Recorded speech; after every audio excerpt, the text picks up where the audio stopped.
Hey everybody, how are you doing today? I hope you're all doing super well. I have Josiah here with me. Say hi, Josiah. Say Sup? Sorry, I was just dealing with my microphone there. hi. I Yeah, was how's it having a going, cosplay everybody? malfunction.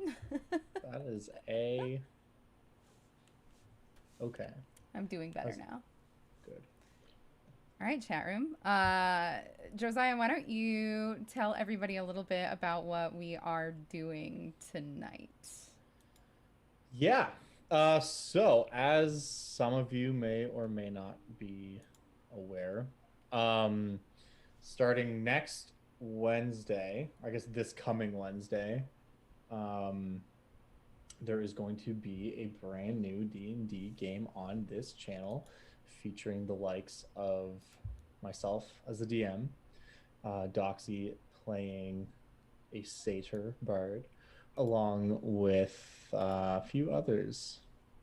Ross Money, Apocalypto 12, and Messi are all going to be joining us on a journey into Theros, which is a land of Greek inspired Dungeons and Dragons.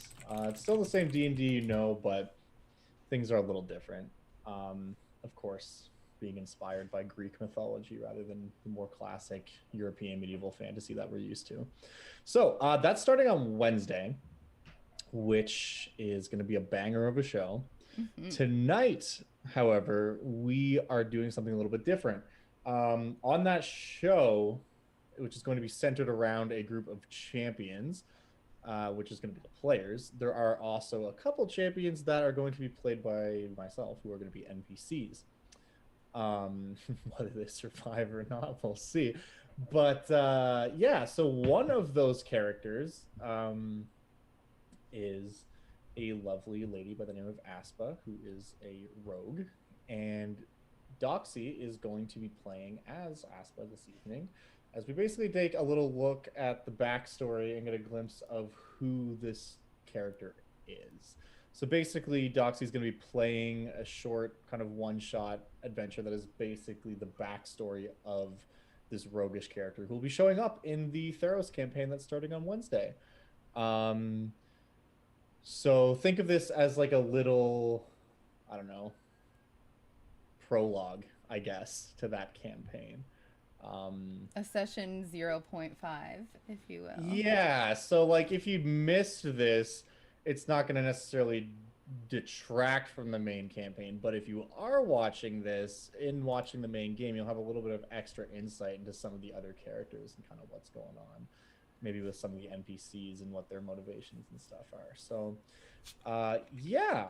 Also, it's just an excuse for us to play D&D, which is always something that we're trying to do at pretty much every given moment of opportunity that we have. So, that is the plan for this evening. Um, yeah. I don't know, Doxy, do you have anything else to add before we get started here? Let's roll.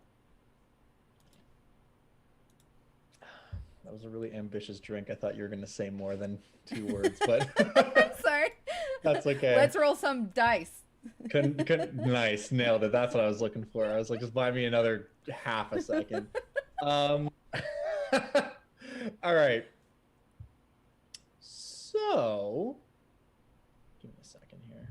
Also, chat, I just want to let you know I am not wearing any white makeup. This is how pale I am.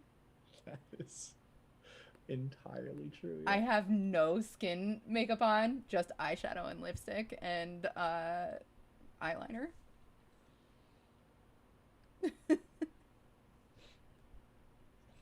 I could not believe it when you told me that. That genuinely blew my mind. Um, all right. Well, if we have nothing else to go over, then we might as well get started. Yeah. All right, cool. Great. Welcome to the epilogue of Theros, Strands of Fate. So, for those of you who are not familiar with Theros, Theros is a land of monsters, champions, and gods. It is a place where the collective dreams of mortals manifest over eons as tangible beings. Some good, some bad, most somewhere in between. But today's story does not take place in the bustling polis of Meletis among philosophers and experts of the arcane, nor does it take place atop the blood-soaked arena sands of Akros. Today we find ourselves in the verdant city-state of Setessa. Is a place inhabited by people who truly wish to coexist with nature and the deities that command it. A hub of civilization, surrounded and interwoven with vegetation of the Nessian Wood. In some places, it's often hard to tell what part of the city is actually the city and what is merely an extension of the forest.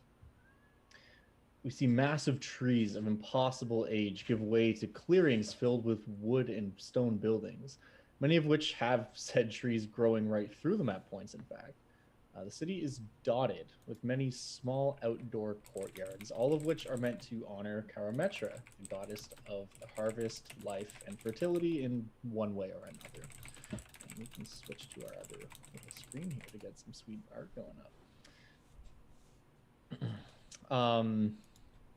There we go. It is in one such courtyard where today's tale begins. We see two women, each adorned in expertly crafted bronze breastplates and fine leather armor, trading blows with a ferocious competitiveness. The sound of scrapes and scuffles, indicative of expert footwork, is punctuated by the occasional pang of brilliant bronze spear clashing against shield. Aside from the sparring match at hand, the courtyard is relatively peaceful. From the shadows of the courtyard overhangs, several well-dressed Setessan women watch over the pair of fighters in contemplative silence. Finally, one warrior gets the better of the other. The mighty Thelia comes tumbling to the ground, her wild brown hair spilling forth as the helmet she wears is thrown from her head and rattles on the ancient stone floor. The other woman stands triumphant, if not a little exhausted. Doxy, why don't you explain and describe what your character looks like? She looks like this. I am cosplaying as Aspa right now. She's pale, brown hair, wears like hoods and cloaks. I guess if she's full me, then she's kind of short and skinny thick, I believe is what the kids call it.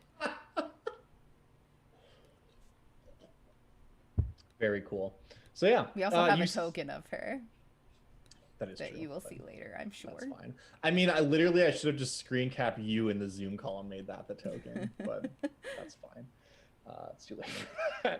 So, yeah, you find yourself standing there, triumphant over Thelia, who is someone known to you. She's another champion of Setessa and is essentially your greatest rival.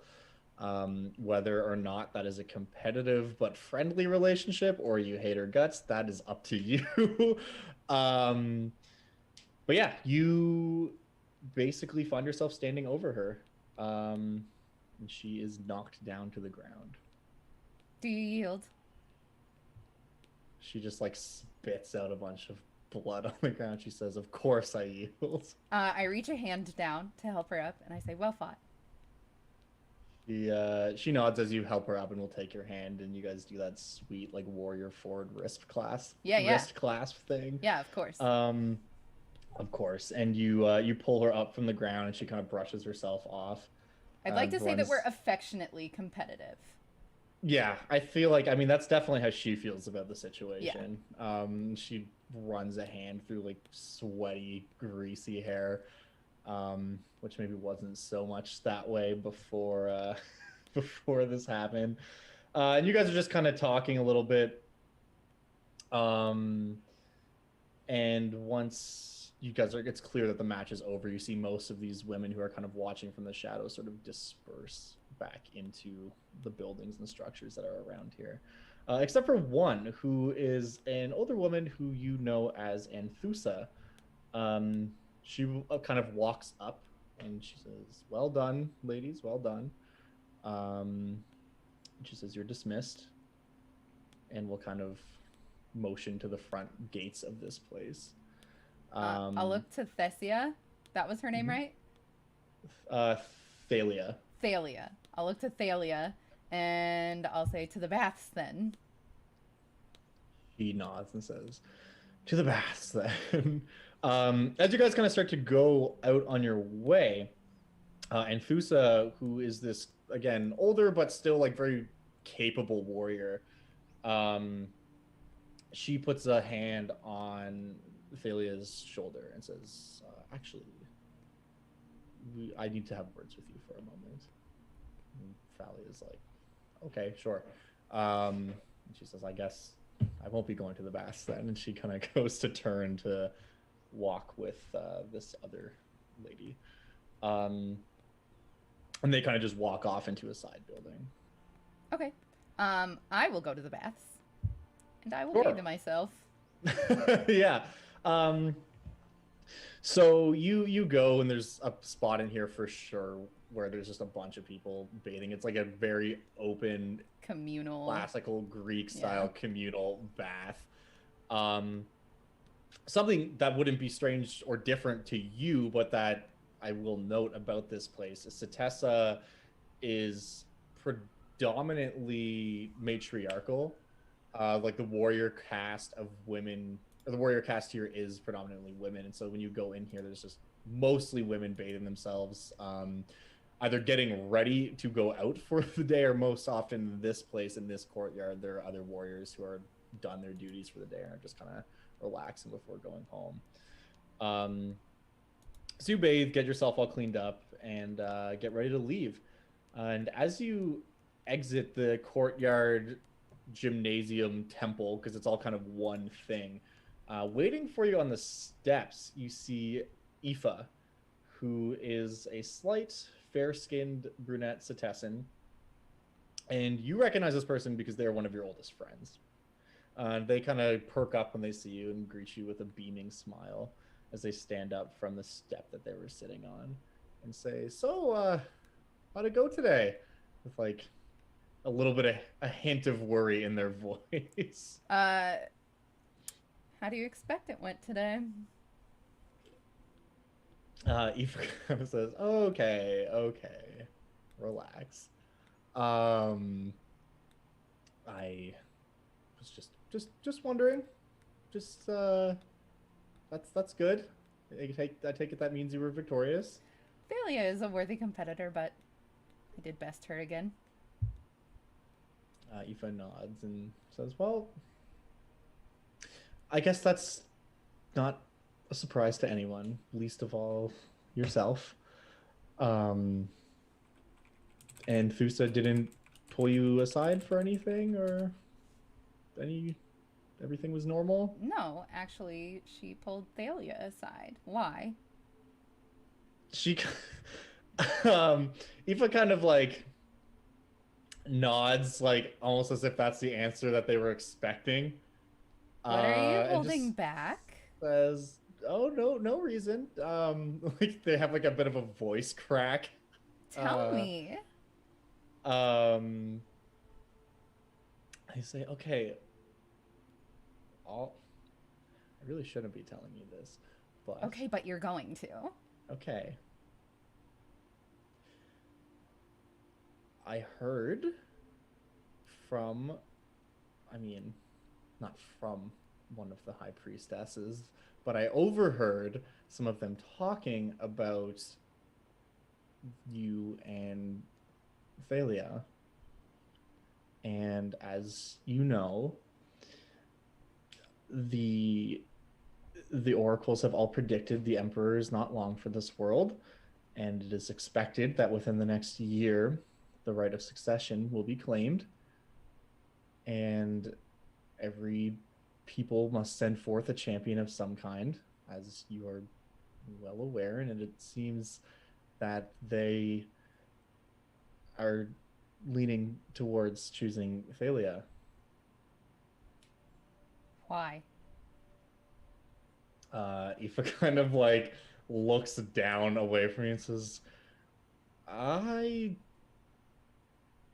you know how the oracles are, and those people, they always have their own reasons." Clearly, what they are is stupid because I'm faster than her, I'm stronger than her, and she's good. Don't get me wrong, but I'm smarter than her. I'm much more capable than she is. Aoife kind of puts a hand on your shoulder and says, "Look, I know that. I agree with They you." know it too. Well, I mean, if you want the answer, you'd have to ask the priestess herself, but I spit. I don't know. That's all I really heard. Nope. Something about, omens and all that jazz. Omens. And something that you would know is that Aoife is like an acolyte at one of the temples. Like, they're not a full-blown like priest by any means, but they're like, they basically work in one of the temples and are like training to be like an augur. Okay. Which would be why they overheard all this stuff and kind of have this like inside information. Did they say what kind of omens? Well, again, this is all just stuff I overheard, so I could have misheard something, but it seems that the priestesses were worried about the omens of when you were born, and they think that there's some type of... They think that it would be poor if you were to ascend to the throne, that something bad could happen. I believe the word she used was that it was as if there was a dark shadow kind of hanging over you.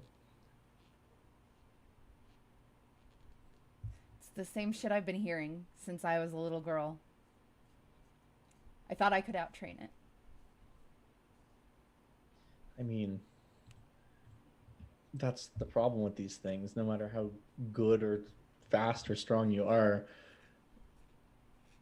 if they believe that there is an omen over you that acts in direct contrast to that of Karametra, it's unlikely that they will give you the time of day when it comes to these things. I mean, I'm sure that you could still be a warrior of great renown and all that kind of thing in Setessa and probably end up captaining one of the towers someday, but that's, you know how they are about these things. Thanks, E. They nod and say, well, I'm gonna head home, I guess. Just wanted to see how you were doing. I thought you would have heard about this before I talked to you, so sorry that I had to be the one to tell you, but it's probably anyways. a good thing you told me. You see like a nervous laugh from them. And they say, oh yeah, well, okay. I have duties to attend to. I just wanted to see you, make sure you're doing okay. And they kind of give you a bit of a hug. Yeah, I'd give her a quick side hug and head off towards my own domicile. For sure. Yeah, so Aoife kind of makes their way back towards the southern part of the city, which is where the temples and all that kind of stuff is. And as you walk through the cobbled and overgrown streets of Setessa, you find yourself overwhelmed with a peculiar feeling. This is a moment where the gravity of the situation just begins to set in. I mean, this is something that you've worked your entire life for. Yeah, there's definitely tears pooling in her eyes. Yeah, and you get that feeling of like tears forming and trying to hold them back, at least until you can get home and go through the door and like slam the door behind you and just cry a little bit. Mm-hmm. But yeah, like this is something that you've worked your whole life for, only to have it taken away by just a perceived notion of your destiny. And even if it does hold truth, I mean, you've always been taught by the priests and priestesses here that a true hero is someone who takes destiny into their own hands and breaks free from the bonds of fate. That's what makes someone a hero. And it seems crazy to you that the people who would say that would also be willing to deny you something that you are clearly meant for, just because of the notion of destiny. And it is at this moment that you hear a peculiar sound.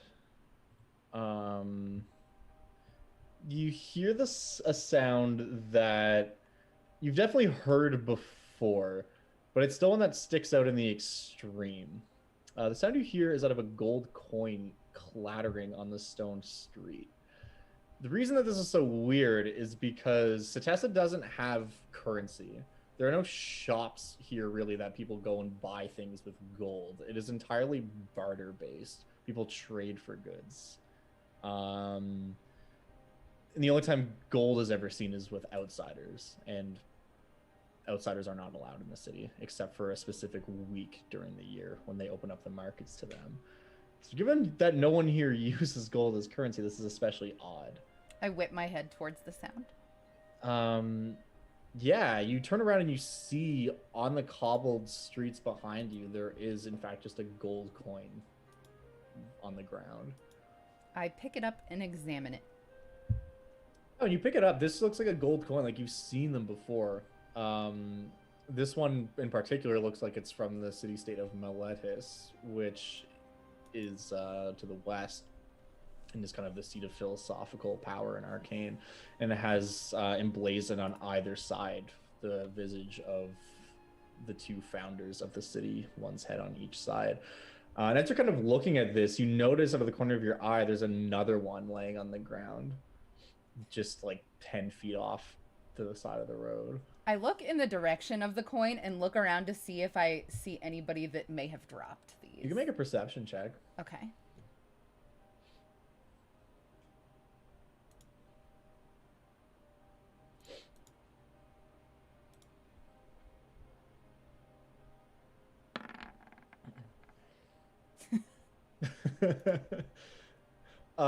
Yeah. It's raining coins. Yeah, so with the 7, you don't see anyone else around. Like, you look around and the streets are just empty. Like, it's pretty much just you. You don't see anyone else.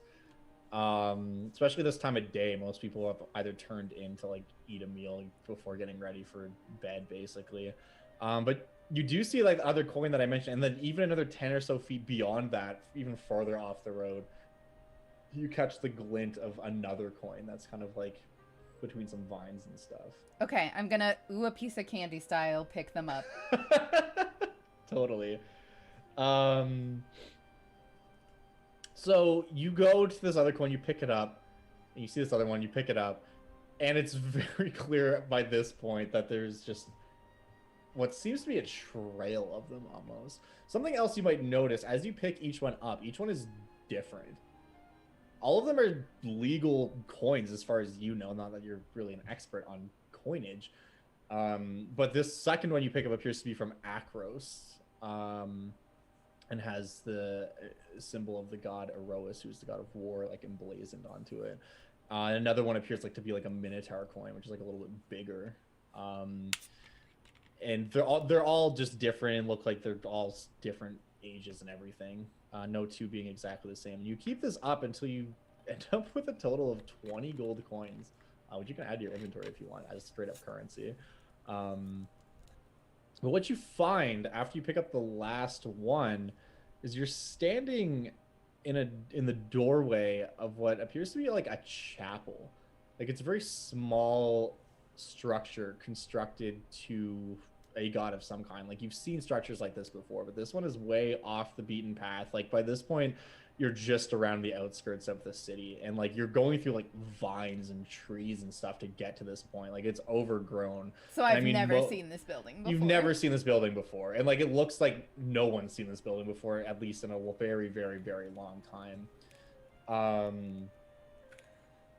And as you kind of push, like it's so overgrown to the fact where you don't even realize you're standing in front of a building until you move some of the vines out of the way, and you're like, oh man, this is like a doorway.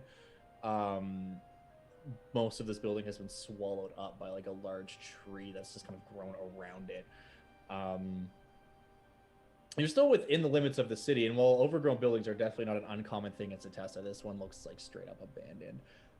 It's overgrown to the point where even a Setessan would be like, "Oh, that building is abandoned." I poke my head in then. Yeah, and I say, Evie, Thalia. You don't get a response, and as you kind of look around, you do find yourself in the doorway of this small but well-constructed chapel that looks like it hasn't been visited in years. There's like a thin layer of dust over the cobblestones and stuff that's in here. But despite that, there are several dozen candles on either side that are lit. So clearly someone's been here, but you have not seen nor heard of this place before. And as you go in and you're kind of like leaning in without even really putting any more pressure on it, the door just kind of like creaks open softly as if it's like inviting you in almost. Do I see an offering plate? Yeah, so this is a pretty small room, maybe 30 feet long and like 10 feet wide. At the end of this chapel building, you see like what would definitely be obvious to you is an altar. And there is like an offering plate kind of in front of it, and behind it is a massive set. I say massive, but like probably like 4 feet tall set of scales that are made of pure gold. This immediately you can make a religion check, actually. Sure. Just so you know, I would place the gold coins in the offering plate. Sure. A religion check, you said? Yeah. Yeah. 12 is not like amazing, but also this is something that's pretty common knowledge. You looking at this, it's obvious to you that this is a chapel to Erebos, who is the god of death. And also the god of merchants and bargaining. I would chuckle at the coins as I place them in the offering plate. Yeah, and like that is a very common thing. Like most followers of Erebos, as uncommon as they are, often wear gold, and like gold is seen as like a sacred thing because you would know in the underworld of Theros there is an abundance of gold, and it's said that Erebos lives in like a golden palace, a golden obsidian palace. So you place these coins in, and there's this almost unnatural kind of wind that doesn't gust or anything too aggressively, but just you feel like almost a presence as you do so. And you hear a voice, what sounds like unintelligible murmuring at first. It's very, very quiet. And then slowly works up to something just above a whisper. And you hear a voice in your head that says, "That which was yours has been stolen, has it not?" I shake my head and I'm like, Thalia must have rattled me pretty good. And you hear this voice somewhat a little bit louder, almost as if with each coin that you put into this offering plate, it gains some semblance of strength. And you hear this voice say to you, "Tell me, mortal, do you fear death?" It's just a part of life. You hear this voice chuckling almost like, "That is correct. Tell me, do you wish to change your fate?" More than anything. "Will you then take up arms as a champion of Erebos and of the dead? I do not ask for something with nothing in return. Will you act on my behalf in the mortal world?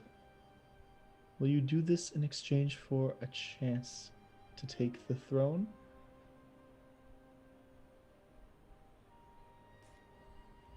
How can I be sure this is real? You say that, and you just feel like almost like cold chill wash over you. And you hear the voice say, "There is nothing more real than death." And on the altar in front of you, manifesting, is a piece of leather that just grows and spirals out on top of itself, almost like a snake. And what appears in front of you is a whip. And it is long, like 10 to 15 feet long, black leather. It is beautiful in its craftsmanship, the handle of which is gold with red thread intertwined through it. You can make another religion check for me. Sure. You can do this one with advantage because you Oh. kind of know what you're doing. Just roll twice if you roll. Yeah, Okay. Just roll again. I mean, 17 is also really good, but Much better than 12. yeah. You. Not only is this a very well-made whip, you recognize this whip. This is a weapon known as mastics, which is often depicted being wielded by Erebos. No way. Often when you see, like, you would have seen imagery and stuff. Not that it's very common, because there's very few people who worship the god of death. Most of the time when people reach out to him, it's either merchants because of his connection with gold and bargaining, or it's people who either are dying or have a loved one who is dying that are praying for either a quick passage or that are praying for like the denial of death for a certain amount of time, bargaining in a different kind of way. And yeah, anytime you've seen him depicted, in some depictions he has this whip at his side. In more cruel depictions, he's using this whip to like wrangle souls of the dead, basically. Is this a replica? So you'll find it's very real. Pick it up. I reach out to grab it. Yeah, you grab it, and it is an undescribable feeling. Like, this is indeed a weapon that was forged for, by, and used by a god. And you hold it. I feel like I drop it at first and then pick it back up. Yeah, absolutely, because it would be quite shocking. It's weird to describe it as like you can feel the power that is suffused into this item.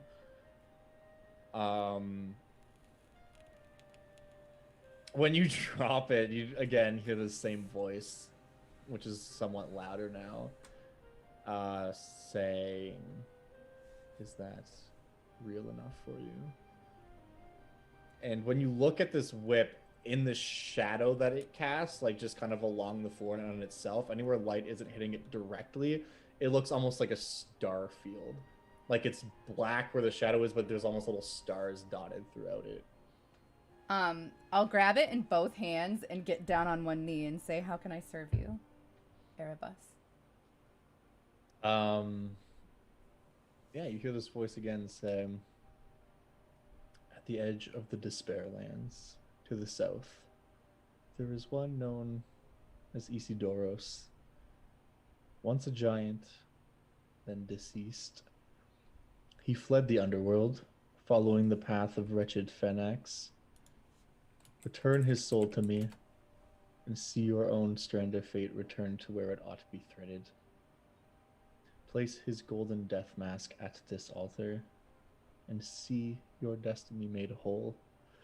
And you would know, so this is kind of a concept which I will explain. This is something your character would know about, but the returned are souls that were in the underworld, people who have died, and basically managed to sneak out of the underworld. The only problem is doing so requires you to cross the rivers that ring the world, and crossing through them, if you're not taken back into the underworld by all of Erebos's guards and all that stuff, it completely erases your identity, all of your memories, and not just your memories, but the semblance of who you are and like everything. it's like you're a completely different person when you get to the other side, often without much drive or focus. So what these people do, souls who seek to flee the underworld, because there's such an abundance of gold, they create something kind of like a death mask for themselves that they forge out of gold and then wear over their face. So when they get to the other side and their identity is erased, and also their face is literally erased except for their mouth, they have these golden masks that they wear that are kind of like a reminder sort of who they were before. A big thing with Erebos and his followers is they typically leave most mortals alone. They hate returned because they're literally defying the cosmic order. Like, there are people who have died that have come back to the mortal world, which is not normal. So when he talks about the golden death mask of this giant, he's talking about the mask that this returned giant would be wearing as like a pseudo face, basically.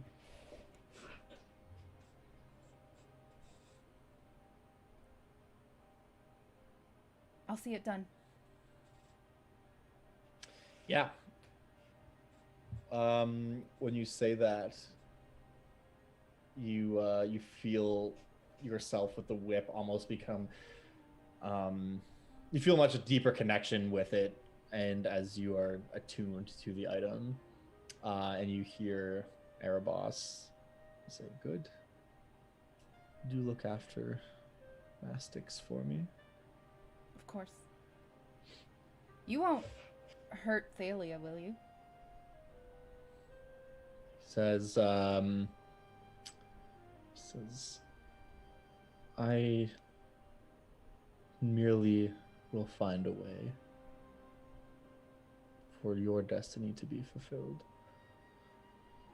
As I exit the temple, I say, please don't hurt her. Yeah, you exit the shrine. And as you do, like, the candles go out as if they're no longer needed. And yeah, you have a Mastix, which is this insane whip. That is on your character sheet already, but just for the folks at home, I can show them my character sheet real fast if you think I oughta. I think that's okay. You don't necessarily have to, but okay. Mastix basically is a +3 whip, that causes you to it's the +3 whip that also does 3d8 necrotic damage on, or sorry, 2d8 necrotic damage on top of the regular damage that it deals. It also heals you for half of the amount of necrotic damage that you deal. And once per day, you are able to make an attack with it from up to 300 feet away from something. Which is kind of crazy. Yeah. But I can only attack with it once per day, or no, it functions as a regular whip and does all that stuff. Once per day, you're able to hit something 300 feet away from it. Okay. So you get one like sniper whip shot, basically. Okay. And the reason for that is something that's you would know about this weapon as well, is often Erebos is depicted as, when souls are trying to flee the underworld, he can extend the whip to hit anyone and anything within the underworld. So it doesn't matter how far away you are from him, if he knows you're there and you're trying to leave the underworld, he can grab you with that whip and pull you back into the underworld as long as you're still there. However, once people get outside of the underworld, then you're kind of hooped. Well, he's kind of hooped anyway.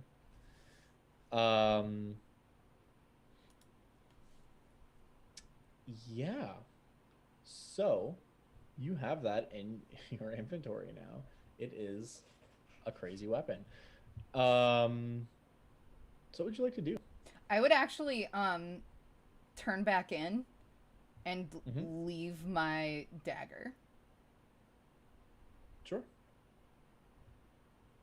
Are you just leaving it like in the offering plate, or just like, okay, cool. Not my parrying dagger, but my regular dagger. Just one of your, yeah, because you have 2 +1 daggers in your inventory, so just one of them. Okay, cool. And then I will just run in the direction of the giant to the south. Okay.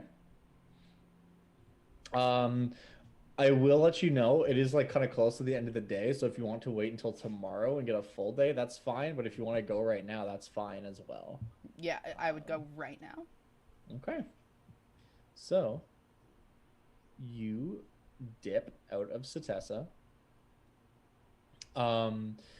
You get to the southern gate, and like it's not locked or anything right now. You just walk through, and you would see a bunch of these Setessan warriors kind of standing guard along the gate and patrolling around outside. Yeah, and you start again. There's no real road that leads out of this place because you're running to the south, which is basically directly into the Nessian Wood, which is this crazy like enchanted forest that is to the south of Setessa. The Nessian Wood is generally pretty safe. It's the domain of Nylea, who is the goddess of the hunt and of nature and all that stuff.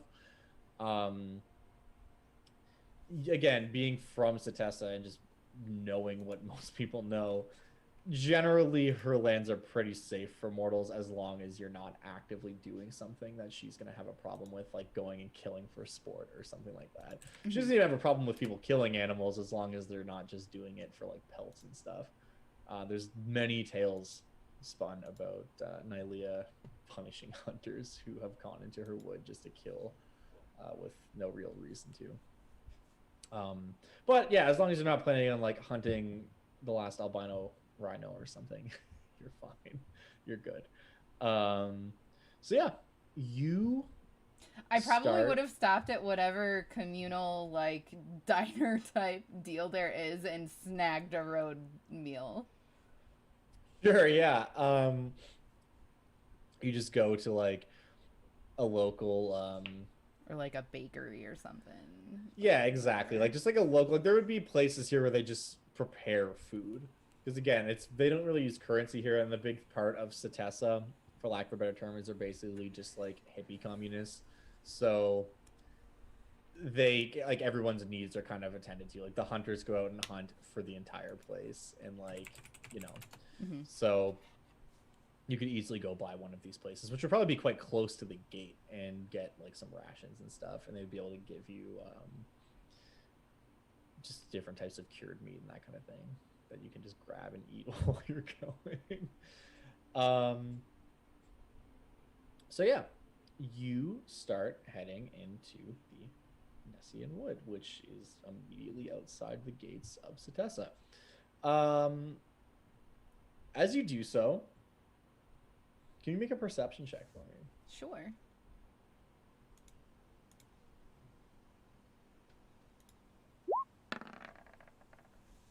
That's great. As you do, you hear from the direction of the city what sounds like a person's voice. Just being like, Aspa! Aspa! And you turn around and you see Aoife like running after you from behind, from the direction of the city. Yes, Eva? You stop, and Eva just kind of runs up and is like, puts her hands like just above their knees and bends over for a second and is like, where are you going? I have to go to the south. Okay, why? I heard someone said you were leaving town. Where are you going? You're terrible at keeping secrets, Aoife. I know. What does that have to do with any of this? Well, it's a secret.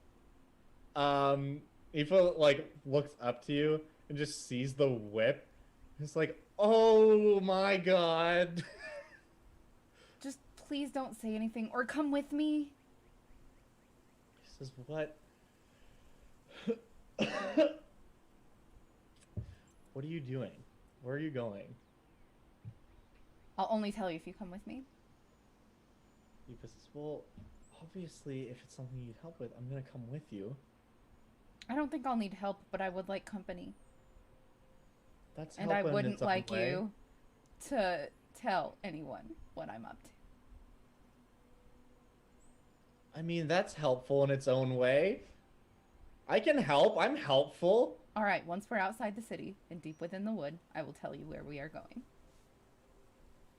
Okay. They just kind of like I hand her pull one up of my their rations. backpack. Yeah, Aoife just starts munching on that as you guys leave the city. And yeah, you guys walk for a good like half hour. This is a place that would, for most people, would be like kind of difficult to traverse because you live grown up around here. It's like you just not gotta know which plants to not step on and which ones are cool to step on for one reason or another. I fill her in. I tell her everything as we're walking. I tell her everything that happened. I tell her that I plan on killing this giant and bringing back a mask, and that Erebos will help to make me the village champion. Or the city champion, I suppose. Yeah. Eva's like, okay. Well, I mean, if anyone can do it, I think you can. You know, I'm always your biggest fan.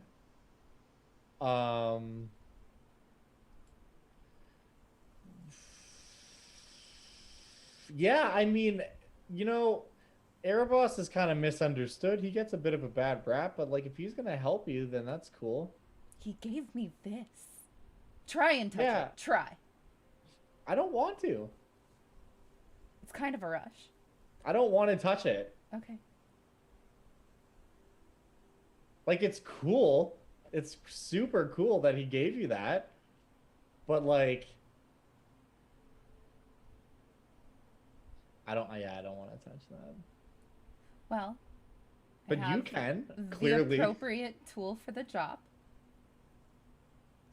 I have a location. And I think I have the ability. Oh yeah, so I mean like a giant, that's rad. That's scary, but like cool. You know, on account of their size and Big. stuff, but like They're big.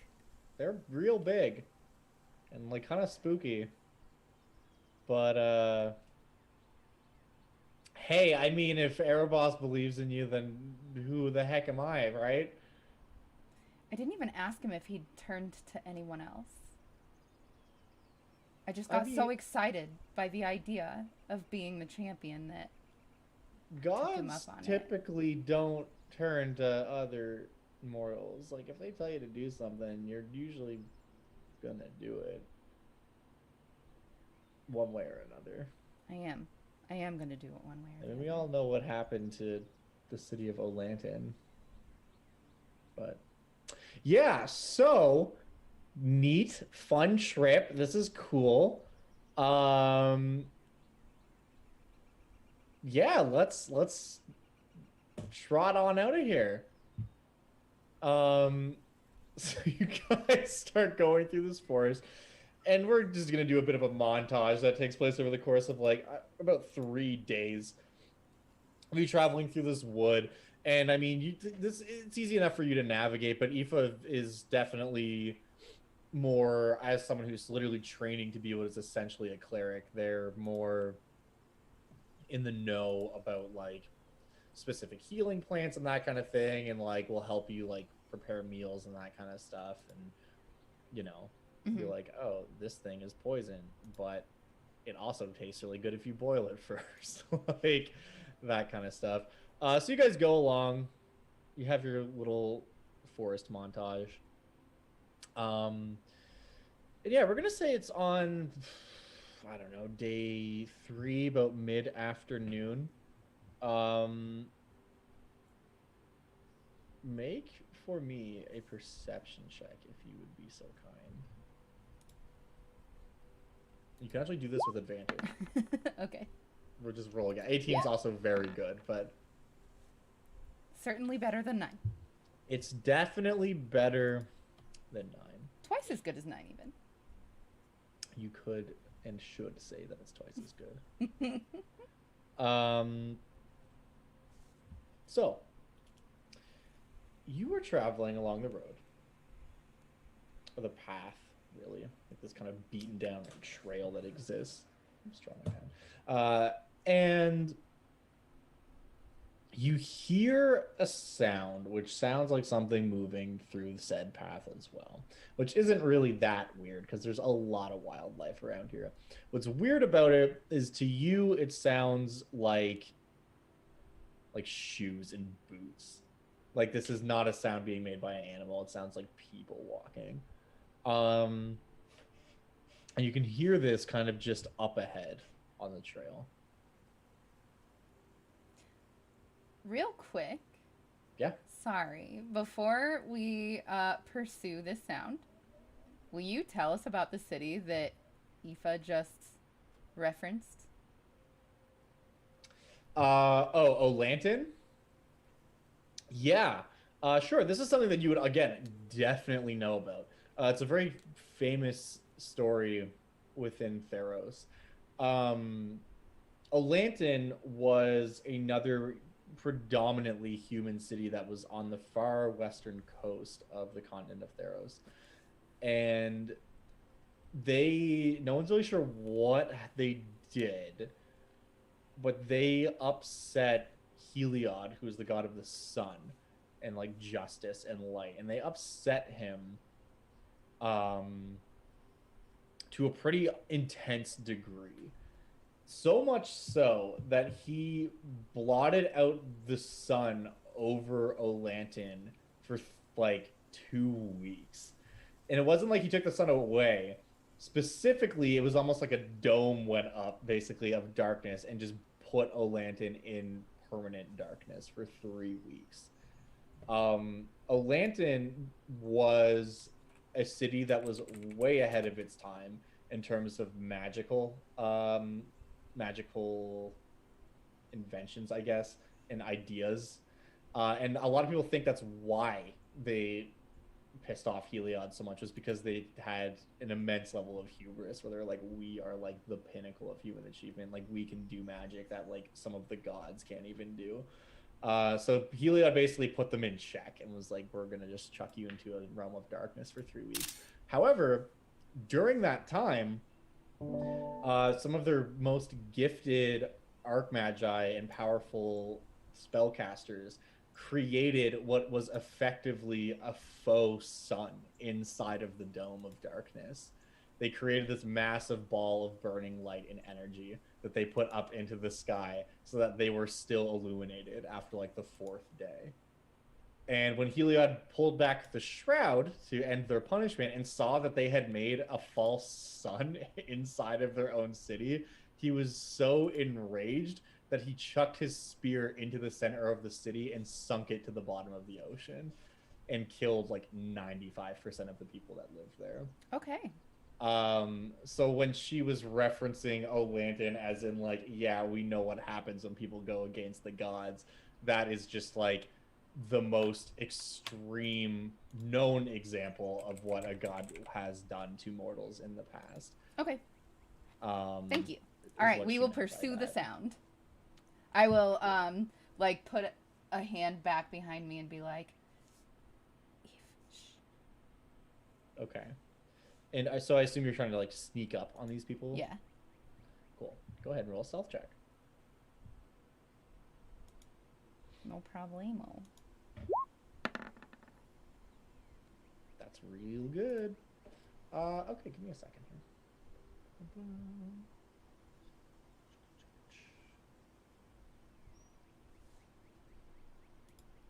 Okay.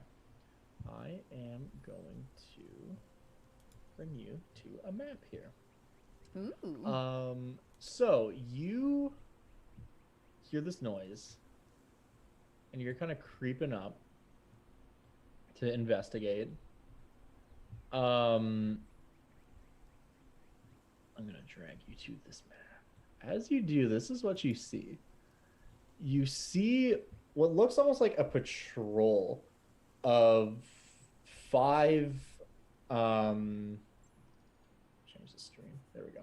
Of 5 returned walking down this path. The one who's in the front of the pack kind of looks, I don't know what the proper word, more ornate. They have more armor and like a proper weapon and stuff, where the other 4 of them, like they have spears and shields, but they don't look particularly kitted out. Okay. As much as the one who's leading them does. And they're walking down the path. I just gotta check this real quick. They do not seem to notice that you are there.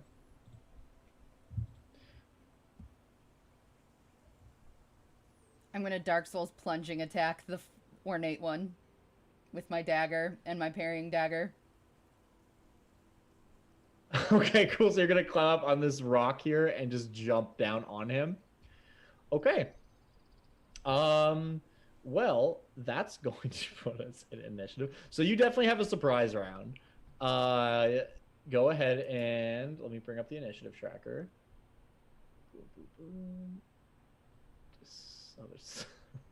There's stuff in here.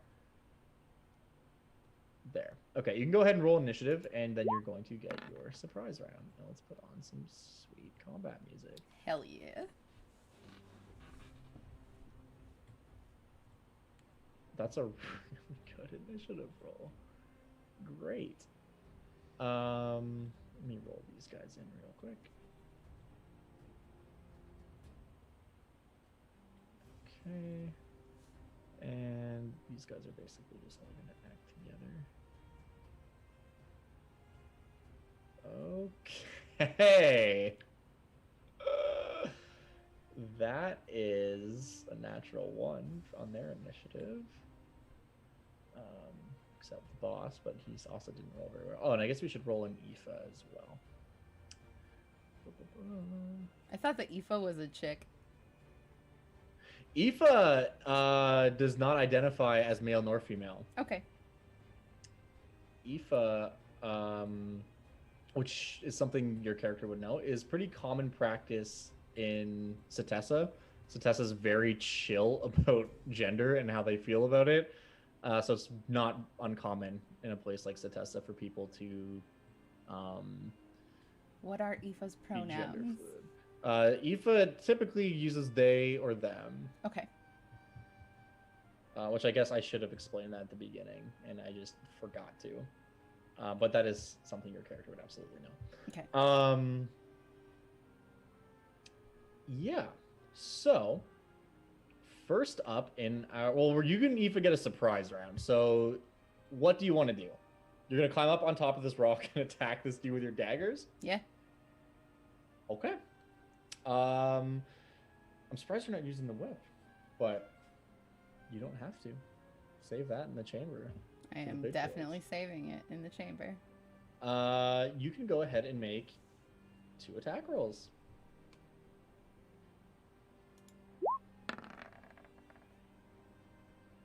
And make another. And you have advantage on these attacks because they're surprised.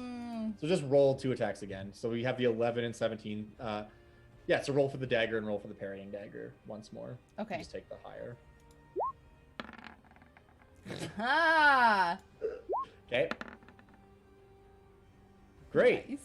Nice. So as an assassin as well, you automatically crit any attack you get against a surprise enemy in the first round of combat. So those are 2 hits. One of them actually just was a crit normally. So those are 2 hits and 2 crits. So go ahead and roll your damage. Okay, so that's 5.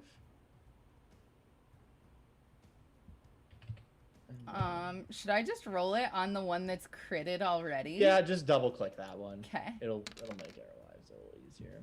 Oh, That's mama. 10. And then you get your sneak attack as well, which Twice, also crits. right? So roll that 2 times.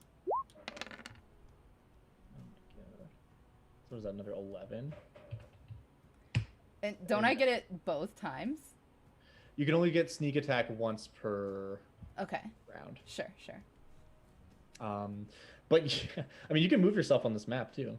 Cool. wherever you want I would have. land. I would have landed on him, daggers down, and then tumbled backwards like 10 or 15 feet. Okay, so you can put yourself wherever you want to be. Cool, because they don't get reactions during the first surprise round. So yeah, You just jump up, spring off this rock, and just stab him like here and here with both of these daggers, and then roll away. Oh, also I have assassinate. Yeah, that's the thing that made it a Yep, crit. yep. That's what made your second. Here you go, chat. Yeah. That is a devastating pair of strikes, and this is something that against a mortal, like another human, would likely just result in that person immediately dying. However, he kind of lurches forward and just in this hollow, like raspy voice that they return to speak with this not expressionless mask, because the mask does have an expression on it, but there's no movement to it. An unmoving expression, yeah. Yeah, just kind of lurches forward, says, ah, and like looks up at you without really time to react. And then Aoife is going to pull out their they're gonna hop up on this rock and pull out a spear and the shield off of their back, which is like pretty standard fare for your people. And is going to attack twice with the spear. And these attacks are also both at advantage. And they both hit. That's pretty sick, actually. Aoife manages to get in 14 damage. So yeah, after you just move so fast, it's like, what? Aoife's like, all right, guess we're fighting. And they jump up and just like, just stabs down at this guy twice, who's kind of reeling from your hit. And this return just says, we're being ambushed. And the other returns are like, yeah, fucking obviously, dude. It's your turn again, because that was a surprise round. All right, I tumble back forward, and I strike with my daggers. That is a pair of hits. I don't know why it rolled twice for that Nor second do I. one. That's a shame, because that one was a crit, but that's okay. Aren't these both crits anyway because of assassinate? That's true. He hasn't acted. Yeah. So go ahead and, well, it's a good thing you did roll out there. Okay, great. And roll again, and you get your sneak attack, which also triggers twice. Jesus.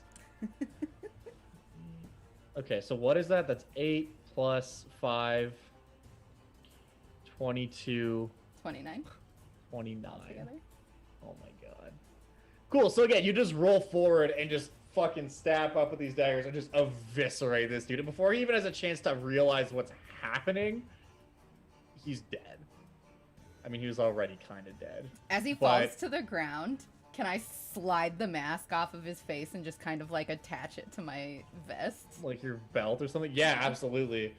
You do that. You just fucking gut this dude. And he falls down. And in return, it's interesting. When they die, when you pull the mask off his face, you see their face, like their flesh is kind of this gray color, and his face has nothing on it except for like 2 gray lips forming this mouth. And there are just like 5 or 6 small holes in their skull that are all kind of just leaking this like black and gray smoke. And when you kill this person, you just see all of that kind of evaporate out of them as their soul is yeeted back into the underworld. I point my dagger at the closest one and I say, who else is ready to return to Erebus? You can make an intimidate check if you want. I would like to. Given what you just did, you can roll with advantage.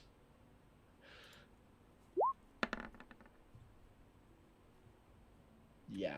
Okay. Thank goodness. Are these guys? No, they're not.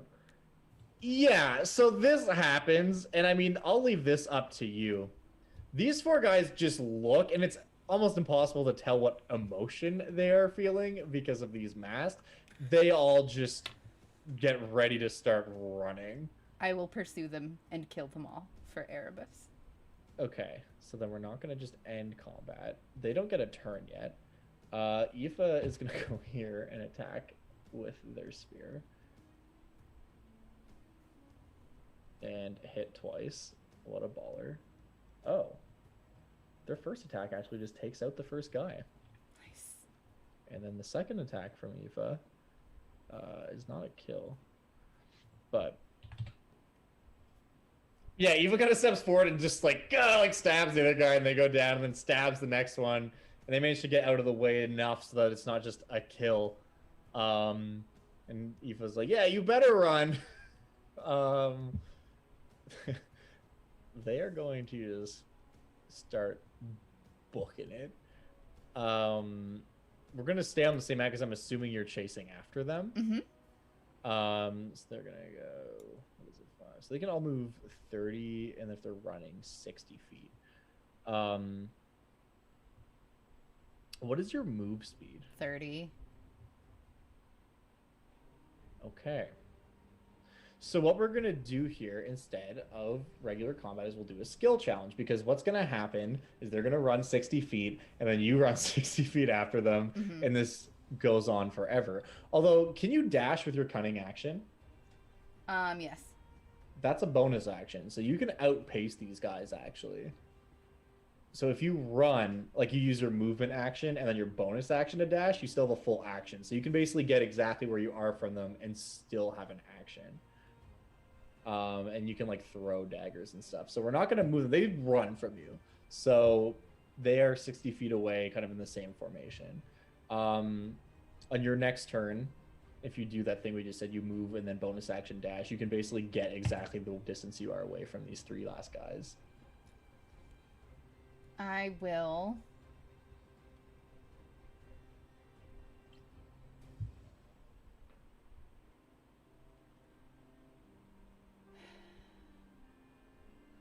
I'm trying to decide whether I should throw a dagger or bust out the whip. Whatever your heart tells you. I'm saving the whip for the giant. Sure.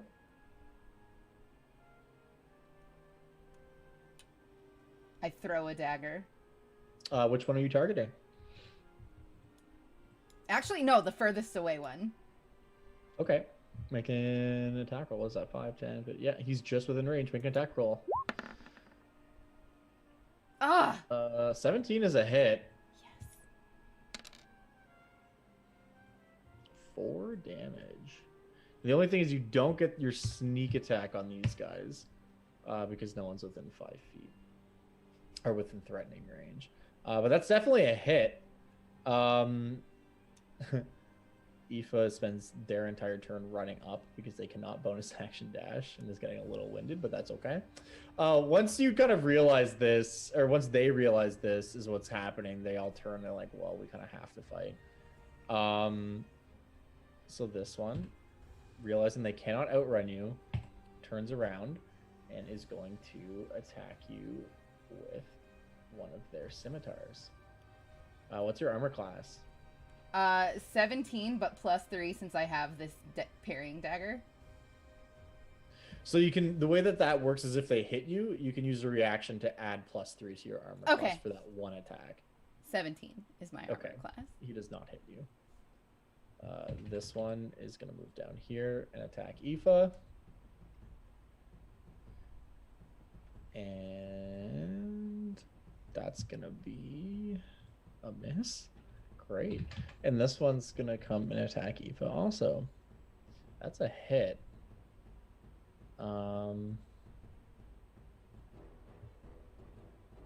Okay. So yeah, the first one kind of comes up and even blocks with their shield, and the second guy comes up just behind them and gets in like a little bit of a grazing stab. You hear Aoife kind of go like, ugh, like grit their teeth as they are slashed. It's your turn. All right. I am... This is the one that has my dagger stuck in it, right? Correct. Okay. I'm gonna tumble over to here. Okay. I believe that provokes an opportunity attack from this one. It shouldn't.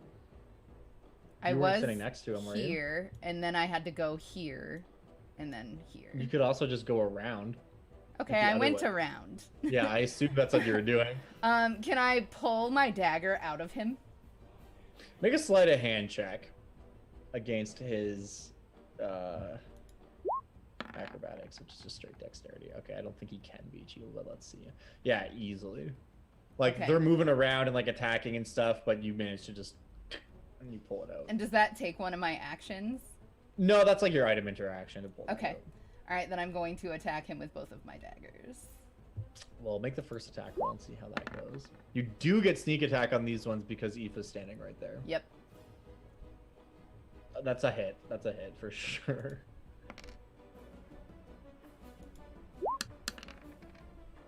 That is a kill. Oh, okay. I will whip around and hit this one. What am Yeah. I doing with all of these 20s? This is insane, dude. Yeah, make you roll the damage for the second one. I clicked it. Oh, There we go. Didn't come through yet. You don't get sneak attack on that one because you already took it on the first one. Okay. But it's still a kill. 9 is enough to finish that guy off too. So you literally just like pull your dagger out, spin it around, stab that dude in the throat, and then in one fluid motion whip around and just cut the other dude's throat as well, and they both just stumble to the ground. Aoife, who is like getting ready to respond to that stab that just came their way, is like, okay, and just like is going to attack this other guy. With 1 miss and 1 hit. And that is 1 instant kill, but that's still 7 piercing damage, which is great. Kind of gets this one with a spear attack. They are going to just attempt to run, which Aoife gets an opportunity attack. That's gonna be okay. Oh wait, they don't have advantage on this, so let's see. Cool, and that's just enough to bring the last one down. Are you all right? Eva just kind of like looks down at the wound. It's just like, it's not grievous or anything, but it is a slash. And I'm like, oh, how do you do this every day? I will stick you I'm up by the fire tonight. That would be very kind of you. Okay. Okay. I start collecting all the masks off of them and just like Yeah. attaching them to a hook that is on like my vest or something. One of my Starting a cloaks. Face collection. Very cool. And I kind of like wrap my fingers around the whip and like look upwards and smile. Yeah. Something that's funny. Well, when you do that, you feel 2 things. One is a sense of satisfaction that Erebos is like pleased with your actions. The other is when you do that, you feel a force kind of tugging on your senses, and you just kind of instinctively, instead of looking up, you look down. Okay. Because Erebos is quite literally underneath. Okay. you. All right. Yeah, I would do that then. Which is an interesting thing about Theros as well, is that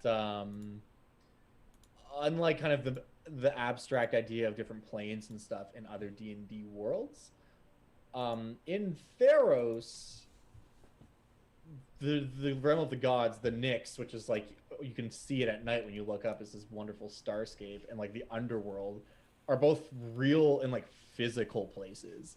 Like there are like paths that can take you there. It's not like an abstract idea of like heaven and hell that we might think of it as like kind of a different place altogether. It's like Erebos is literally quite far away, but is underneath you, like below, which is just an interesting little piece of I found a information, forest I guess. creature. Yes. A cat walks by. Cool. So with that, the forest once again falls into a relatively peaceful silence. As the sun kind of begins to go down. Yeah. So this, I think, is a perfect spot for, let's just take a quick 5-minute break. Okie doke. And yeah, we will be back in 5 minutes, and we will see what happens next. Until then.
Hello, Hello.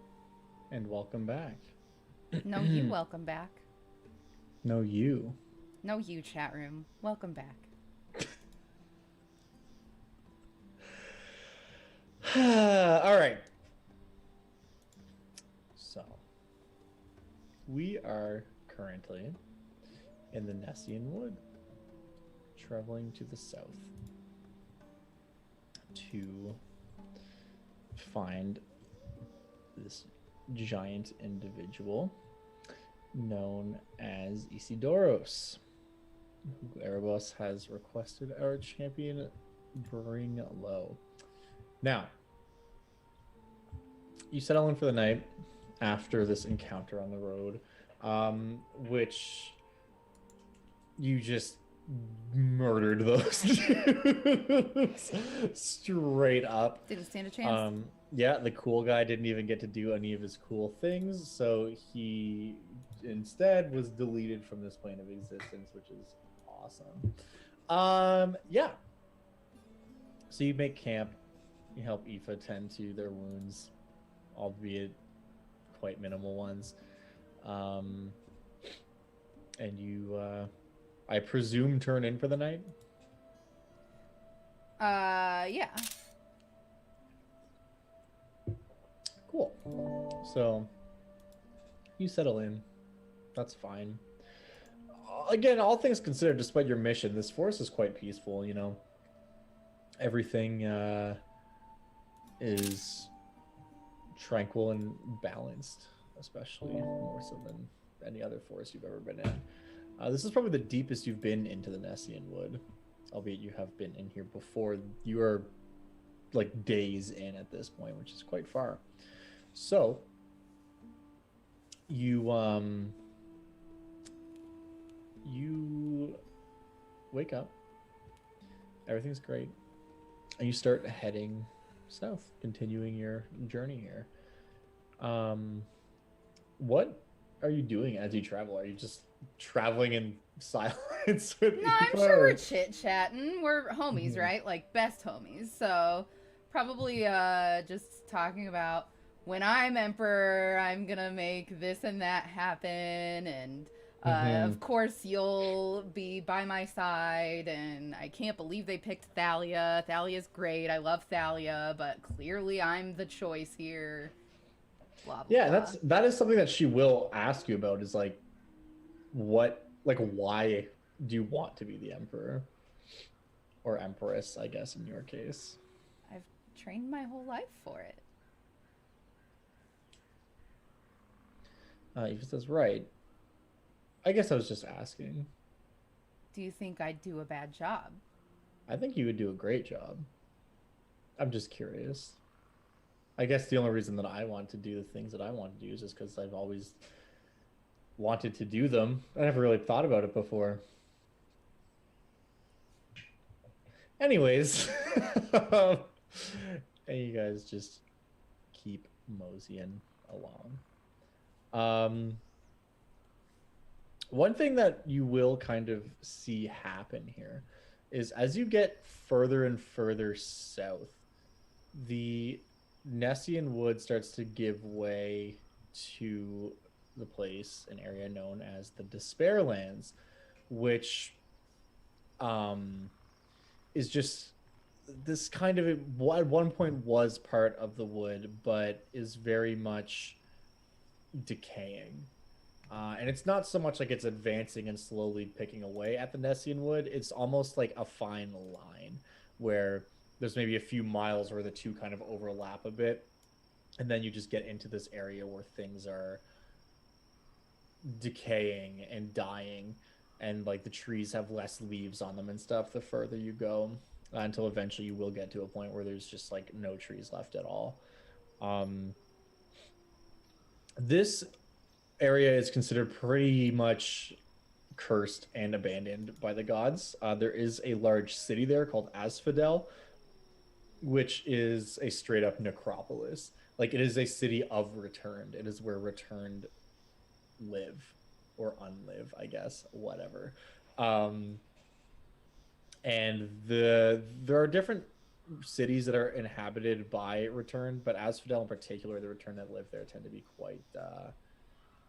They hate the living, and whether or not they hate the living because of the way the living treat them, or the living hate them because of the way that they treat the living, it's unclear. But the Return of Asphodel just are generally quite disagreeable, and their influence is what's kind of corrupted this land.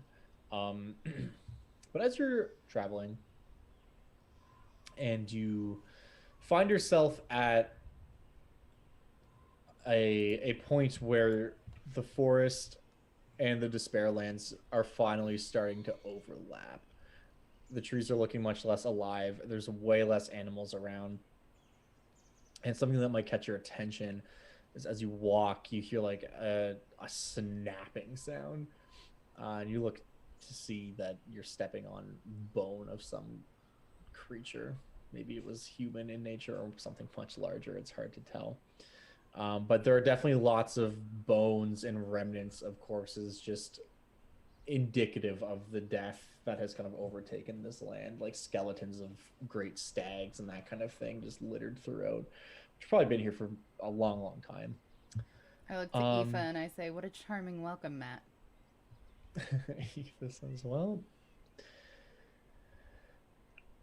yeah, I mean, I guess there's a reason that Erebos doesn't want Return spreading back into the mortal world. After all, those who are dead should do the rest of us a favor and stay that way, I guess, huh? Mm-hmm. Can you make for me a perception check? Yes. Great.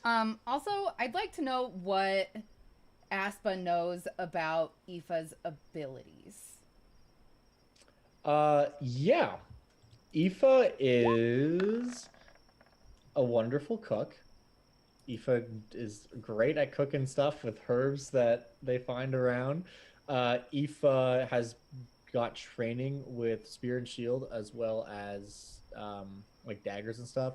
Pretty typical of the people who live here. Like Aoife is not what you would call a warrior. Right. But most people in Setessa do receive some level of martial training. So like Aoife is like a competent fighter for sure. Aoife would be like what you consider, if you were to put it in military terms, like a member of like a militia. Like Aoife doesn't go out fighting, but if the city were ever attacked, like they would be expected to pick up like their weapons and like come help like defend the city or whatever, right? In terms of actual supernatural abilities and that kind of thing, Aoife is an acolyte of Karametra, who is the goddess of harvest and life and family and that kind of stuff. And Karametra, kind of bestows all manner of different powers amongst her followers, but Aoife in particular has the ability to do like minor feats of healing. So like you're talking like cure wounds, basically. So nothing with like rain or clouds or nothing. No. Okay. Nothing quite that extreme. A fog wall. I was actually about to say one spell that Aoife would have access to is Fog Cloud. Excellent. Which is a level 1 spell. I would ask him to prepare it. Them to prepare it. Yeah. If you say, hey, can you prepare this? Absolutely. Aoife will kind of take the time and gather up the required regions from the forest and stuff. And we'll say, yeah, sure, I can... whenever you need me to do it, just let me know. And I can make some fog.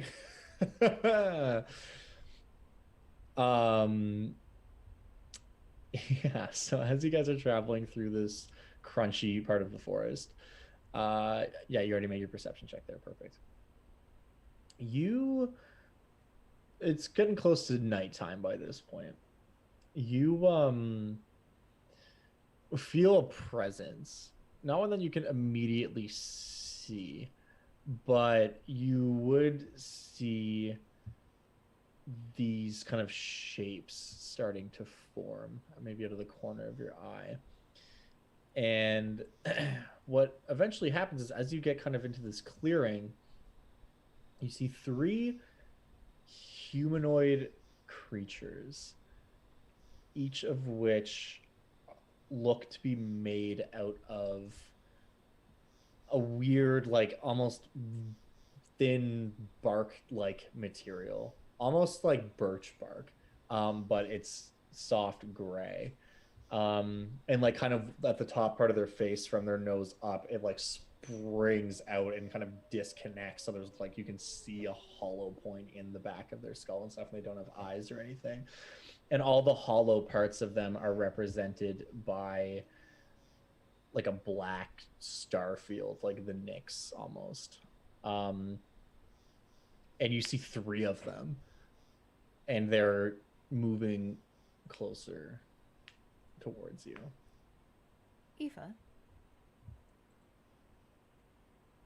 should we hide? You can roll a nature check here if you want to see if you know what these creatures are.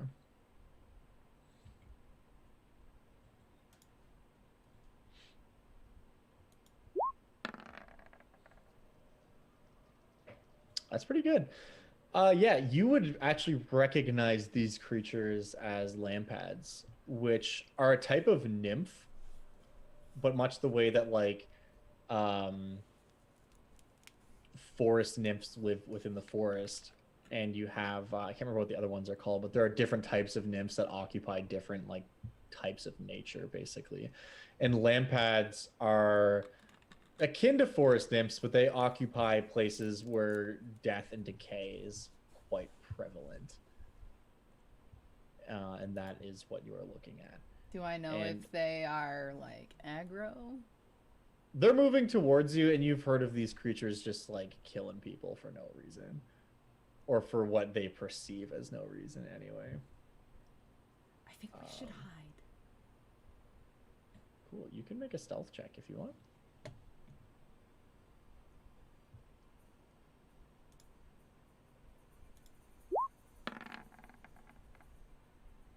Now we'll roll for Eefster.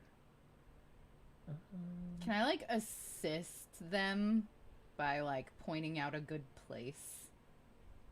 Yeah, you can help if you want to give advantage. I would really like to, yeah. You rolled a 13, which is pretty good. Let's see if it's enough.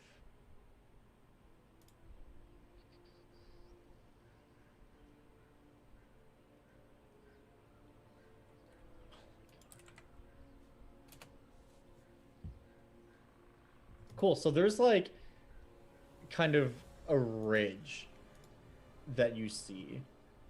It's very like Lord of the Rings-esque. Like, get off the road. Like there's like a ridge that kind of goes over. And one of these things is like directly above you guys. And it kind of leans forward, and you can like see up through the holes in its body, the places where the stars and the Nymphs are kind of there. And it makes this bizarre like clicking sound. And it doesn't seem to notice you. And just as it goes to turn away, you turn to your side, and there is another one immediately directly beside you. I say, clever girl. I'm just kidding, I don't do that. And we're gonna go ahead and roll initiative. Okie doke. I will take you to a map that has things to fight on it. They rolled stupidly high on their perception checks to see you guys. Fuck. Okay. I'm sorry, I forgot to bring the tracker up. Oh, it went in anyways. I would have been happy to re-roll that. That is A-okay. Oh no. Super oh no.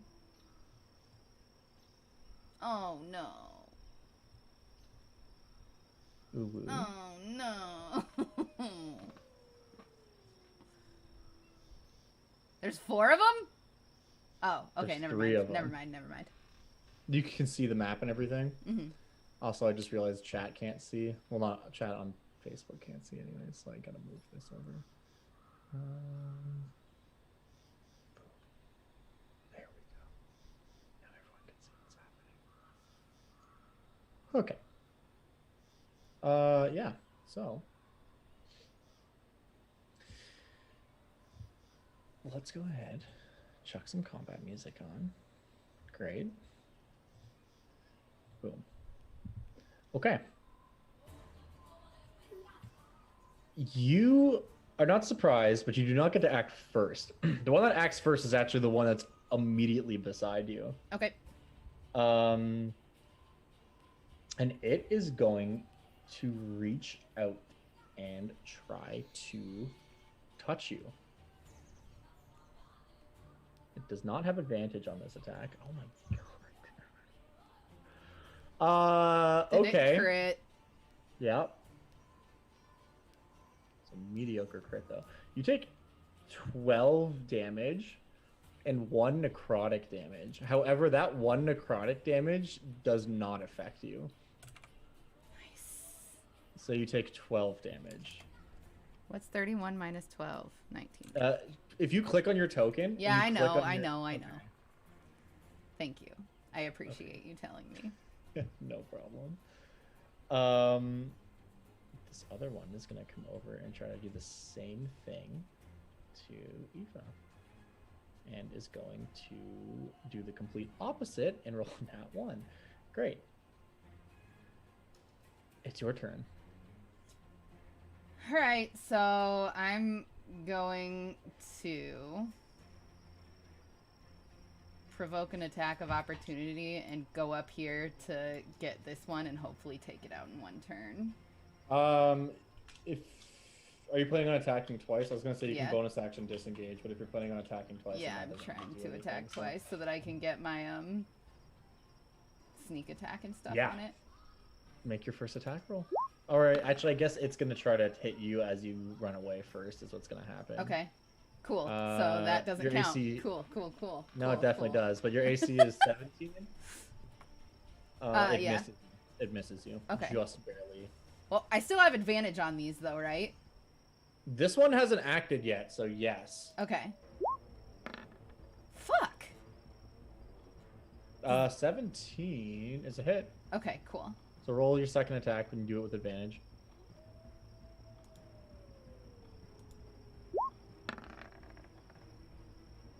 Okay. That's 2 hits. Close to crit. But these are crits anyway. I don't know how to make them crits. Just roll the extra dice. I can throw it on there. Here's a sneak attack. Here's a sneak attack. And then I don't know what extra dice I get for a crit. Just do the 2 attack rolls for the daggers. Okay. And you're gonna add 1d4. To Literally each of just them? roll, for each one. So roll an extra 2d4.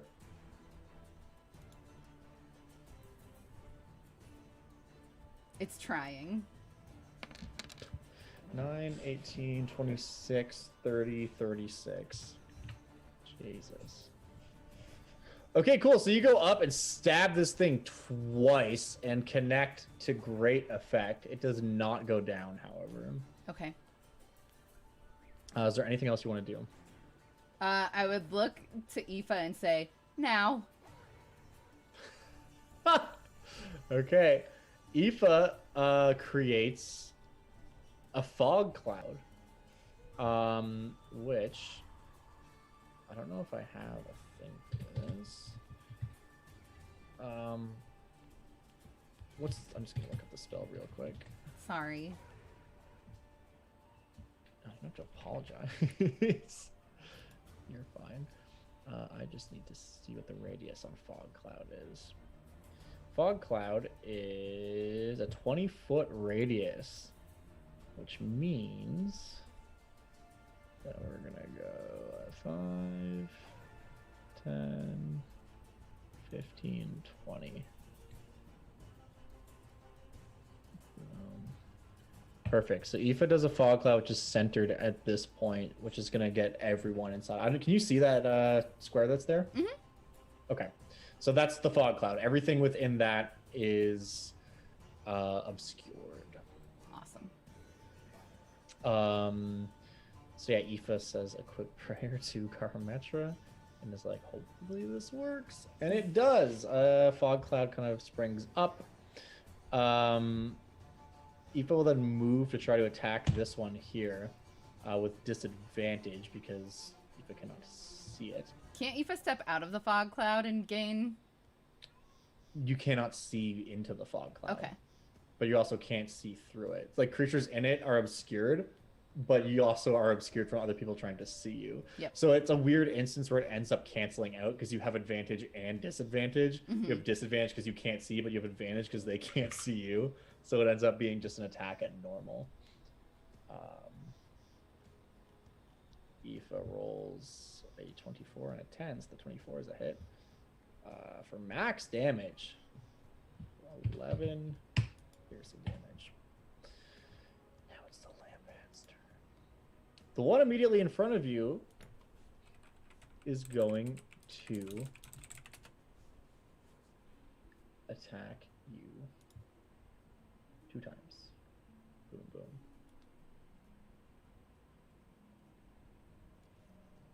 Okay, one is a miss, one is a hit. Boom. Take it 9. Fuck. How much of that is necrotic? Yeah, okay, so cool. You take 9 damage. Yeesh. Yeah, the only reason the other one was because it was a crit, not because it was necrotic. That was my bad. Okay, yeah, so you take 9 damage. This one down here is going to go ahead and move up here. But you know what? It doesn't need to get close to you to do this. Can you make for me a I believe it's a wisdom saving throw? I'm sorry. It's not actually a saving throw, so you're good. It's an attack roll on their part. You don't have to make it. He's casting Chill Touch on you. Okay. I'm so glad I got that out of the way then. Right? With that advantage, that is a miss. The other one is going to try to do the same, staying where it's at, which also misses. Okay, it's your turn. Okay. I'm going to hit the one immediately north of me. And I get advantage back from Skulker, right? So it breaks even because you can't see it, but it can't see you. So you have advantage and disadvantage. Okay. But isn't that everybody has advantage and disadvantage? Correct. But since I have Skulker, doesn't that give me advantage back? No. Okay. Advantage and disadvantage don't stack. You just either have it or you don't, and you have both of them, so it doesn't matter. Okay, well, who cares? Go ahead and roll your damage. Yeah, it dies. Okay. You can roll your second sneak attack, though, because you crit just for funsies. This is unbelievable. Aspa's pretty deadly. Casual 26 damage. Cool, you do that, and then as you pierce it with your dagger, you just hear like a as its essence dissipates. You still have another attack though. Go for it. Yeah, I'm going to. It's a hit. Okay. Aoife, I'm pretty hurt. Aoife can do something about that. 2d6. Yeah. Aoife comes over and puts a hand on you, and you heal for 9. 7 plus charisma, right? Or no, it's plus wisdom. But yeah, you heal for 9. You're a lifesaver, Aoife. Aoife just taps you, like pats you on the shoulders. You can do it. This one is dead. This one is the one immediately in front of you, which is going to attack you. That's a hit. For 7 damage. And it's going to attack you again. Which is another hit. Keep in mind you have that parrying dagger. Oh. Yeah, I want to use that to raise my... I would like to use that to raise my armor class to 20. Cool. You do that as the second one swipes at you. The first one hits. The second attack, you get that dagger up and manage to actually push its hand out of the way. This one is going to attack Aoife. Boom, boom. 2 times. 1 hit, 1 miss. Aoife's going to take some necrotic damage.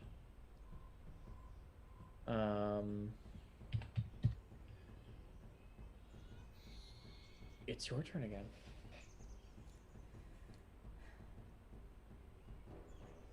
I'm going to disengage. Come around to this one and attack just the once. Oof. That's a miss.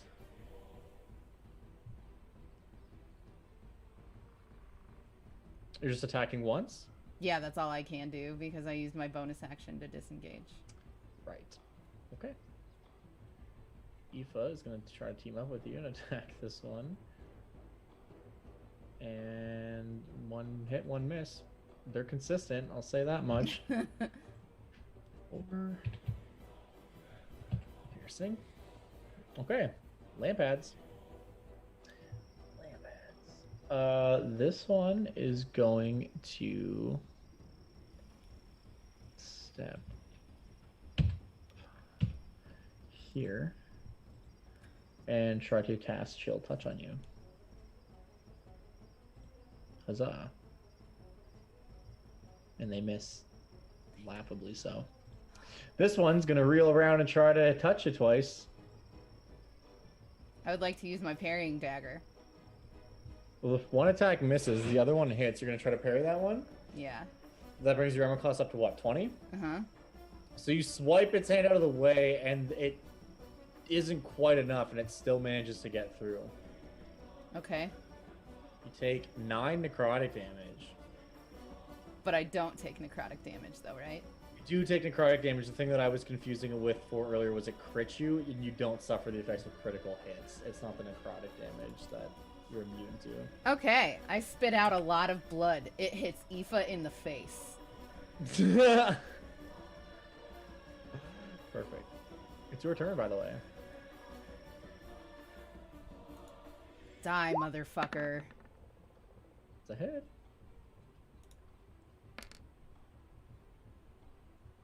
Okay. Okay.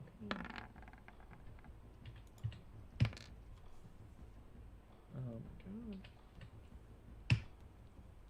All right. 2 great strikes. Send this thing reeling back, but it is not destroyed. Aoife, how many spell slots you got, fam? Yeah, Aoife can like kind of dance around this thing to try to heal you a little bit. Let me just bake this in this time. There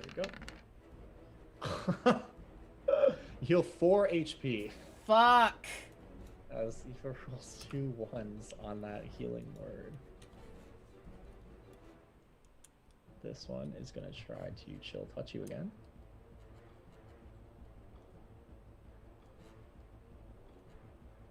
And miss. The other one is going to reel around. Go for a hit.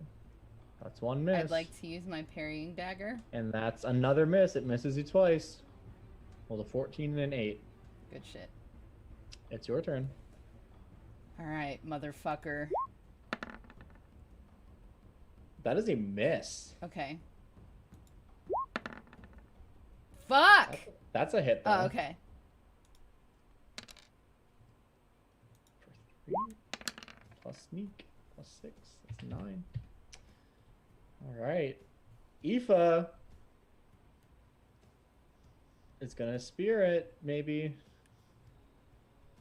Boom. It hits once. They hit it once, rather, for 11. Cool. Okay.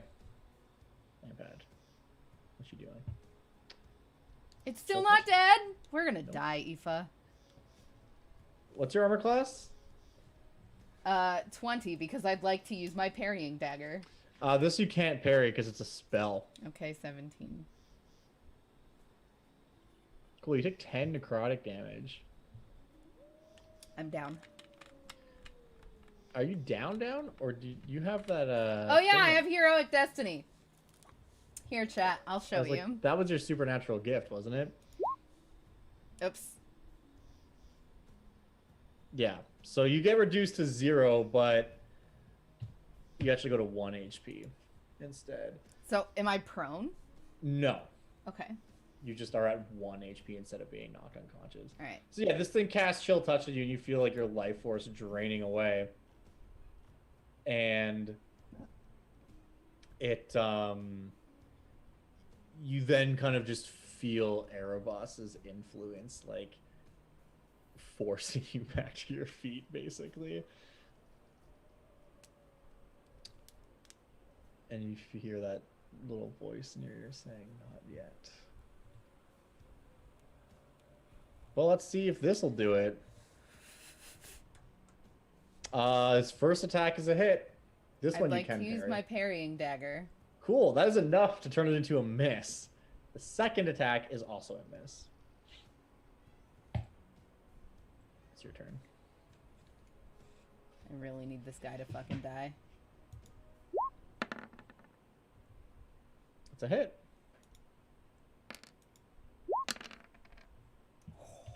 Minus 17. And that is a kill. Oh, fuck yeah. Okay, I'm gonna use my Oh, I just used my bonus action! No, I didn't. No, that was only one attack. I'm going to use my bonus action to chug my minor healing potion for 2d4 plus 4. Keep in mind you can also hide as a bonus action as well. I don't want Aoife to die. Cool. Go ahead and drink your potion. It's trying.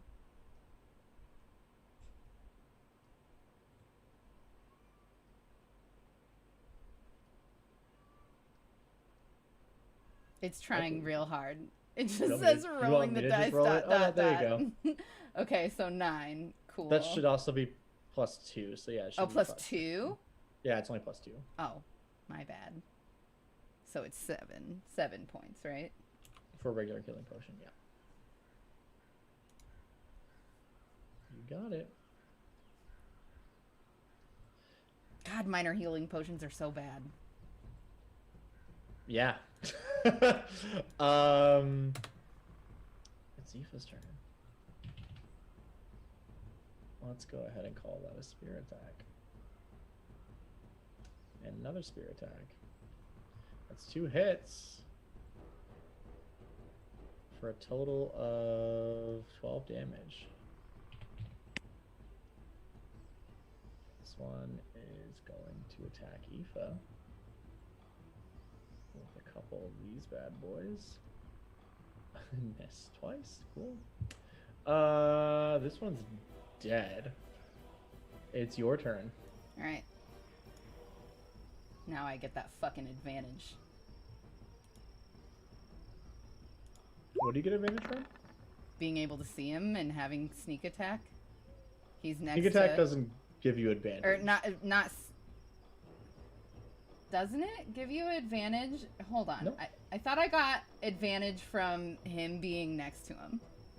No, that just allows I just you to get do sneak attack? Okay, damage. my bad. Then I guess that was a 10, and therefore a miss. Correct. God damn it. That's a hit, though. Okay.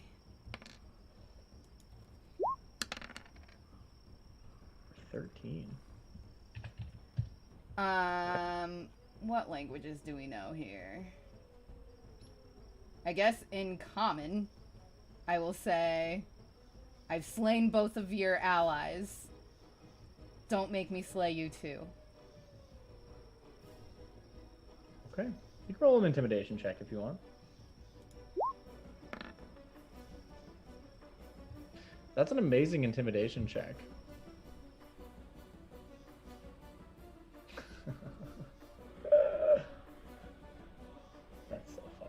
Okay. So this is an interesting situation. Which this is something I probably should have told you beforehand, but since you rolled it anyways, and this is how it worked out, this is what's gonna happen.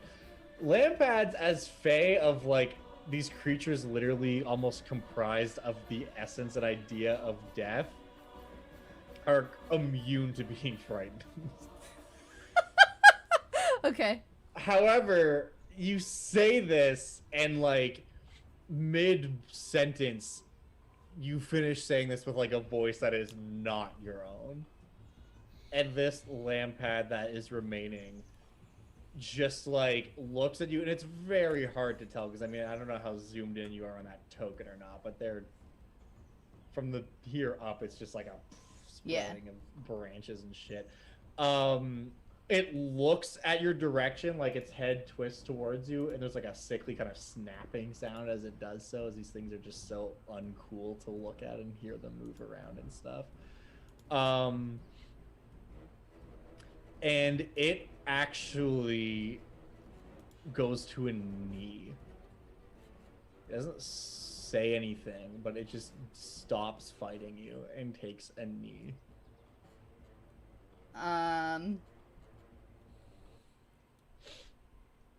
Aoife, let's go. And we back like, away slowly. Effectively out of combat.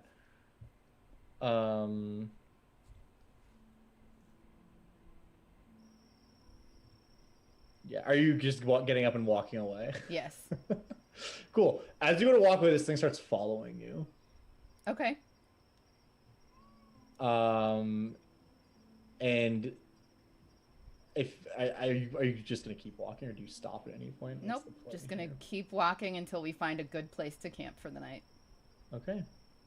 You keep walking, and you do find a good place to camp for the night. I'm gonna make a camp. You make a camp. It's a good camp. It's a nice camp. You camp. I will look to it and I will say It's not there anymore. It's oh, okay. Okay. Then we will rest for the night. Cool. Aoife just looks at you and says, I've heard of ordeals, but this is ridiculous. I was hoping for something tastier than humble pie for dinner. He says, well, you know, we made it out of there. So... And there were 3 of them, right? Yeah, we were outnumbered 2 to 3. Those are crazy odds. Giants are dumb. I don't know if they're dumb when they're returned, but they're dumb when they're living. Yeah, sure. It just like throws up blood. Yeah. So you make camp. And who's taking first watch? If Aoife doesn't want to, I will. Well, I mean, you guys basically, one of you has to do a watch at some point. You're both gonna have to do it at some point, so basically, do you want to go first or do you want to go later?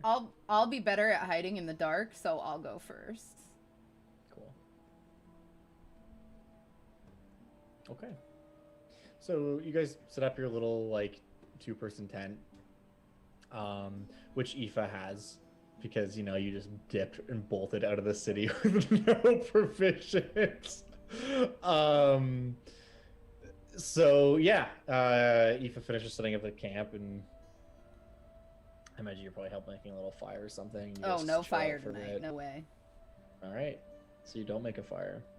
You just sit in the cold forest. Aoife goes to bed. We can snuggle for warmth. Yeah. You're sitting outside, and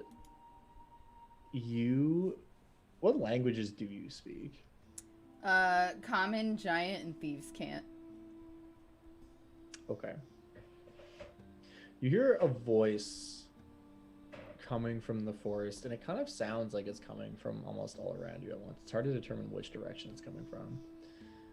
Of a very hollow sounding, almost disembodied voice, which is speaking a language that you do not recognize.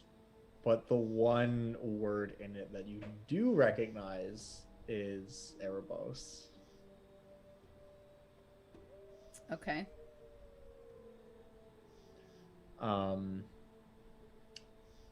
And eventually from the forest emerges that one lampad that you saw earlier, who has clearly been following you, but like you guys are making effort to like get away. This thing has just been like meandering towards you. It comes up to your camp. And are you like in stealth right now, or are you just kind of sitting by the camp? I'm just sitting outside the tent. Okay. It walks up and stands about 10 feet away from you and like again takes a knee and just says in common this time, albeit somewhat broken, "Mortal, you house Erebos or his will within you?" Almost as if it's a question. Yes. I show him Mastix. Yeah. When you produce the whip, it reaches out as if it's gonna touch it and then like just doesn't. Like it does that thing where it just kind of does this, like resisting the urge to. And it says, "To what end do you come to this place?" I forget the giant's name. His name is Isidoros, or Isidoros. Isidoros. I've come to fell Isidorus and return him to Erebos. It kind of looks at you again and like cocks its head. And it says, "The giant one.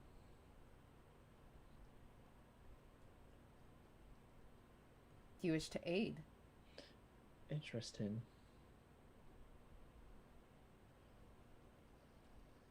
It's like thinking for a second. It says, "The returned are a blight on this place.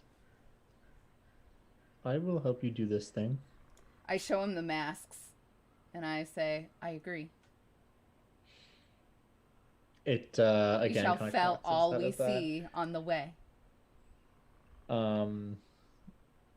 It nods, looks up to you. These things move with like such jerky like motions. It just kind of looks to you and says, "Very well." And then just like goes and sits down like nearby you, basically at the camp, and just kind of sits there and is just like scanning the tree line. "Do you mind if I rest?" This is an unfortunate side effect of your mortality. Rest that you may fight tomorrow. "Thank you." This thing just seems fucking unfazed that he just killed two other of it.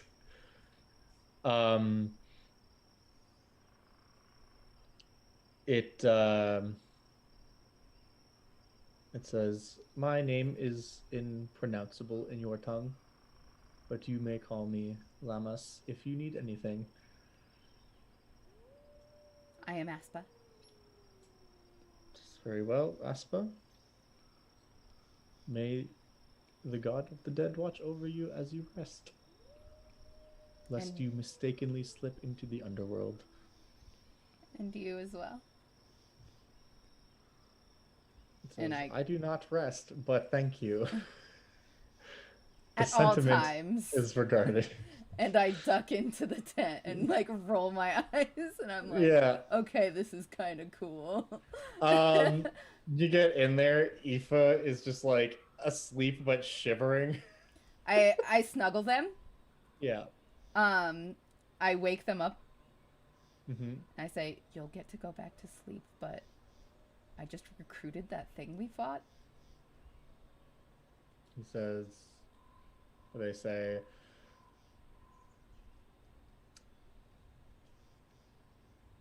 cool, super cool. This is great. All right, well, I guess that means I don't need to take a watch then, huh? Mm-mm. Get I'm rest. okay with it. And just goes back to turn over, like, huddled with all the blankets and stuff on top of them. I snuggle up close to him to give him body heat. Yeah. You guys get a little snug in, and that's great. So morning eventually does come. I did not slip into the underworld. No, you did not slip into the underworld. Okay. Everything's all good. You wake up, and outside of the tent, you see that Lampad sitting there, just continuing to do what it was doing last night. And it seems like it looks almost less alive in the daylight. Mechanically speaking, it's not diminished or anything like that, but just looking at this thing in daylight, like, it's almost harder to notice that it's a creature and not just like part of the forestry around. The brilliant kind of purplish light that leaks out of it and stuff is much less noticeable in the daytime. I ask it, do you eat? I subsist on... No, I do not eat. I just start eating. Cool. Yeah, you guys sit down and the two of you have a meal while this bizarre fey creature just kind of like watches you. And when I say watches you, I mean the whole time it's just like staring at you eat. And then you finished up your meal. Do you know a fast way to the giant? Says not one that you could travel through. Unless you were...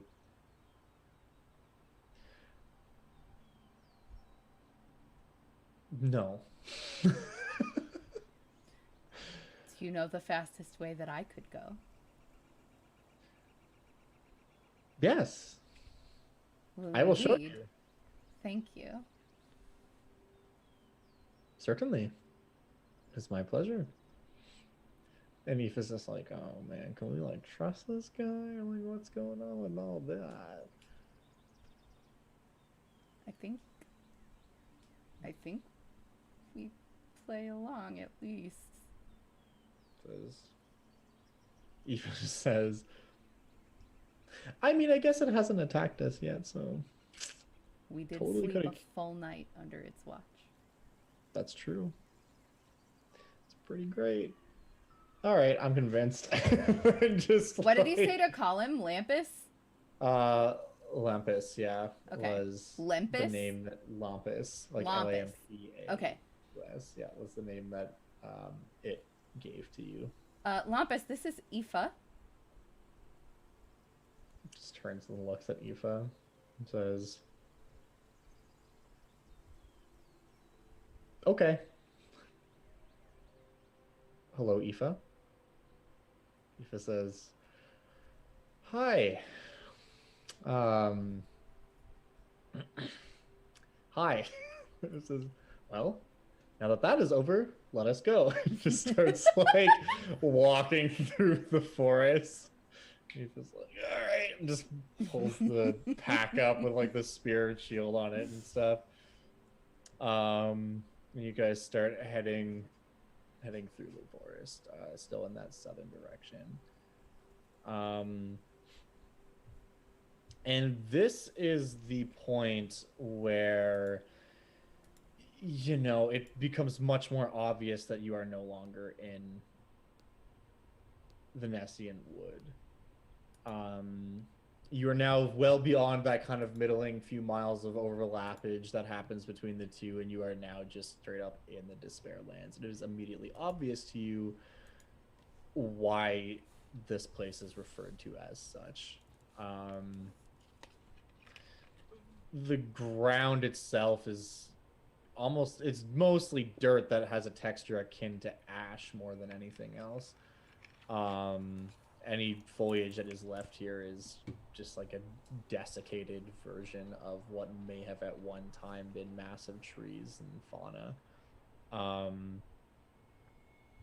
But you go, and what you see is, I mean, while Androfel is this massive necropolis to like the far southern end of this continent, you see what appears almost like a fortress. Large wooden and stone walls with several, like a gate kind of at each cardinal direction. To you, this looks like a place that was built recently. Like, there's a lot of ancient architecture in Theros, but this looks like something that has been built within like the past couple of years for sure. And also, given that you didn't know this was here, because I mean, this is the kind of thing where while you might not be like a ranger who comes out here very often, you would definitely, like, you know, of Androfel because it's, or Asphodel, sorry, because it's this massive necropolis. Like, you would have heard about like a fortress at the edge of the Nessian Wood. So the fact that you haven't heard about this would also be quite indicative that it's relatively recent, and anyone who does know about it, like, that word just hasn't spread yet to the wider groups outside of the rangers. Erebus, are we going to have to go through many returned to get to the giant one? Lepus just looks at you and says, the giant one is there, and points up and kind of where this fortress is built. It's not just in the middle of the plain. Like, there's a pretty substantial, I wouldn't call it a mountain, but a very hilly, mountainous. It's like bordering on the cusp of a mountain, but it's quite a large hill that this fortress is built kind of around and halfway into. And the top of that, from here, you would be able to see what appears to be a church-like building. It is not necessarily a church, but it is a large structure of import that stands at the top that looks very similar to a church in the way that it's built.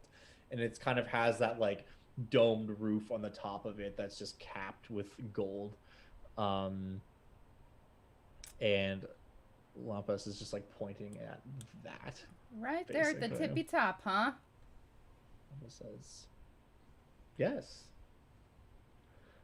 And around this time, you hear the sound of footsteps coming in this direction. Not like last time, though. This isn't like 5 or 6. It sounds like hundreds of people that you hear before. And I mean, you'd be able to see, because this area is hilly, but not immensely so, like a huge attachment of returned that are coming out. They don't look like they look like, some of them look like warriors, but most of them are just wielding like axes and stuff. And they, I mean, yeah, they're kind of headed in this direction. I think we need to hide. Yeah, go ahead and you can make a stealth check for me.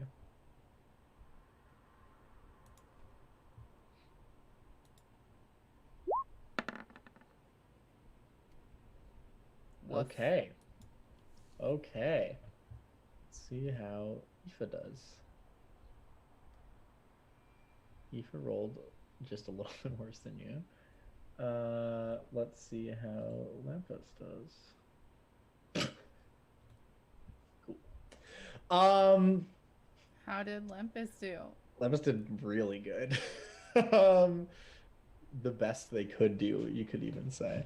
Um, so you guys are kind of like on not again, there's no real road, but in the path of this like force of like a couple hundred returned coming this way.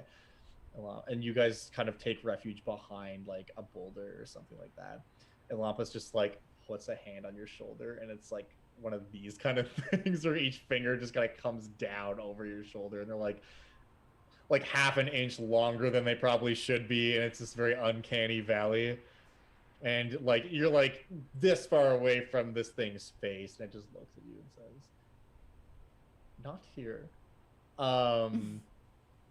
They will find us. And says, "How long can you hold your breath for?" How long can I hold my breath for? There's a thing for that, isn't there? It's a set amount of time. It's based on your constitution, and if you're actively trying to hold your breath, you have to make a constitution check. So should I make one? That depends. You don't have to make it yet. Well, how do I determine what to tell Lepus? How good is your constitution? 16. That's pretty decent. Yeah. That's good. A while. You can hold your breath probably for a little bit. Lampa says... A couple minutes? Okay. I suggest you do that now. And it says, "Oh, well, never mind." And already has a hand on your shoulder and places another hand on the shoulder of Aoife. And Aoife, like, kind of just like, "Ugh." Before Aoife even really has time to react to that, Lampa's basically, for lack of a better term, wargs you guys into the skeleton of a nearby dead stag. And you are pulled into this creature's corpse.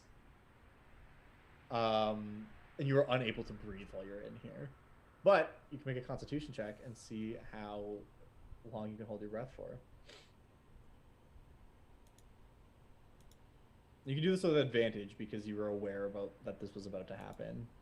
Or Lepus gave you warning, rather. A check or a save? A save, sorry. So yeah, if you're proficient, you can have proficiency. 13's not bad. Let me just Google something real quick.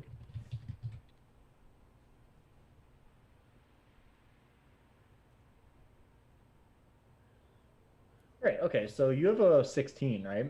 So that means you can hold your breath for 3 minutes before you have to start making con saves, which is a good amount of time. Okay. And then your first save would be a pass. It's basically that's a con save that just gets harder as time goes on. Okay. And eventually it will become impossible. And Aoife is a little bit less conspicuous as you are, but rolls amazing on the check, so that's okay.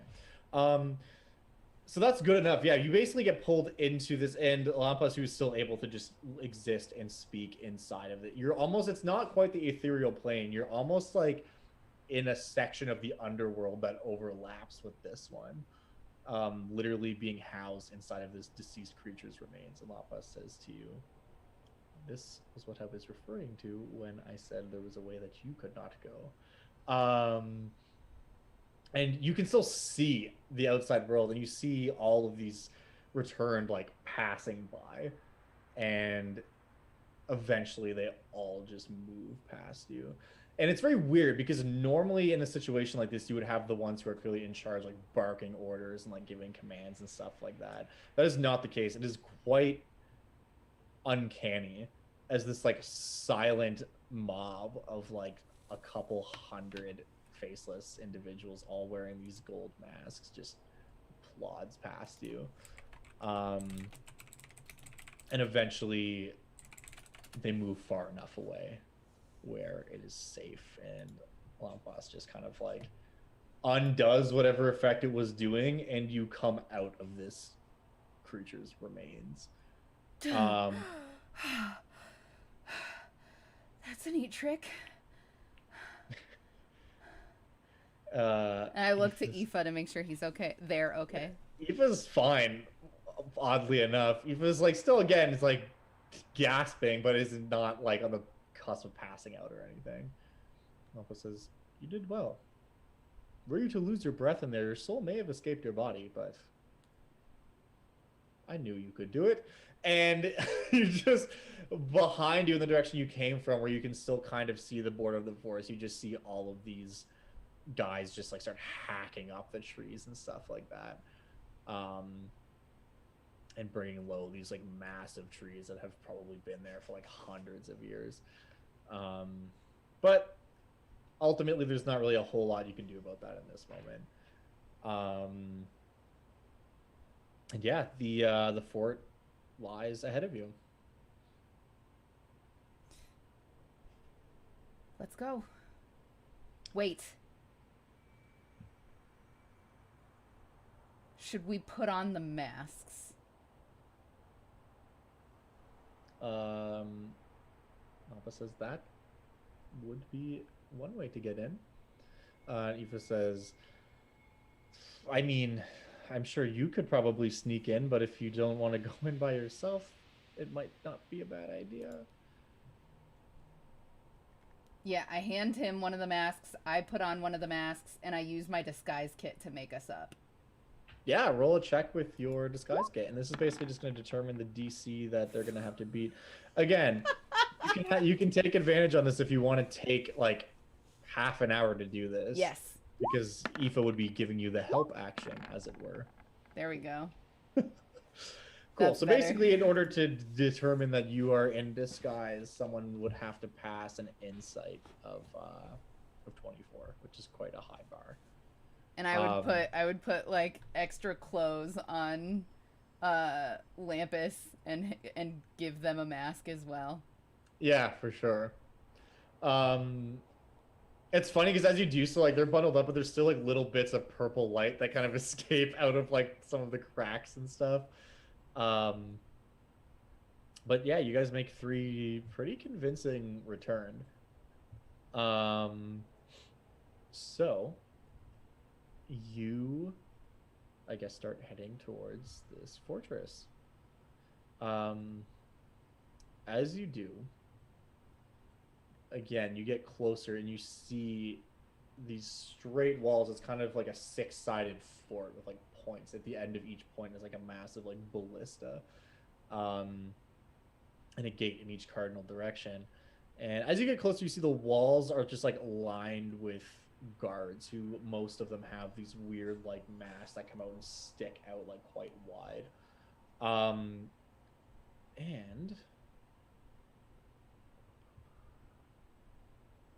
where are you? Sentry.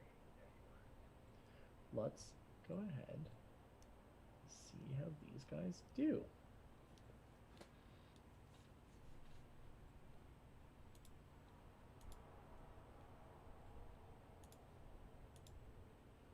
Okay. So you guys are walking. The gates are not shut right now because a bunch of people just left.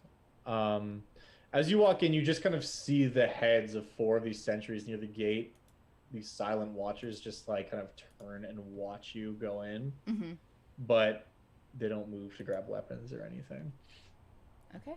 We'll just walk in like we own the place. Yeah. You find yourself inside of this returned occupied fort.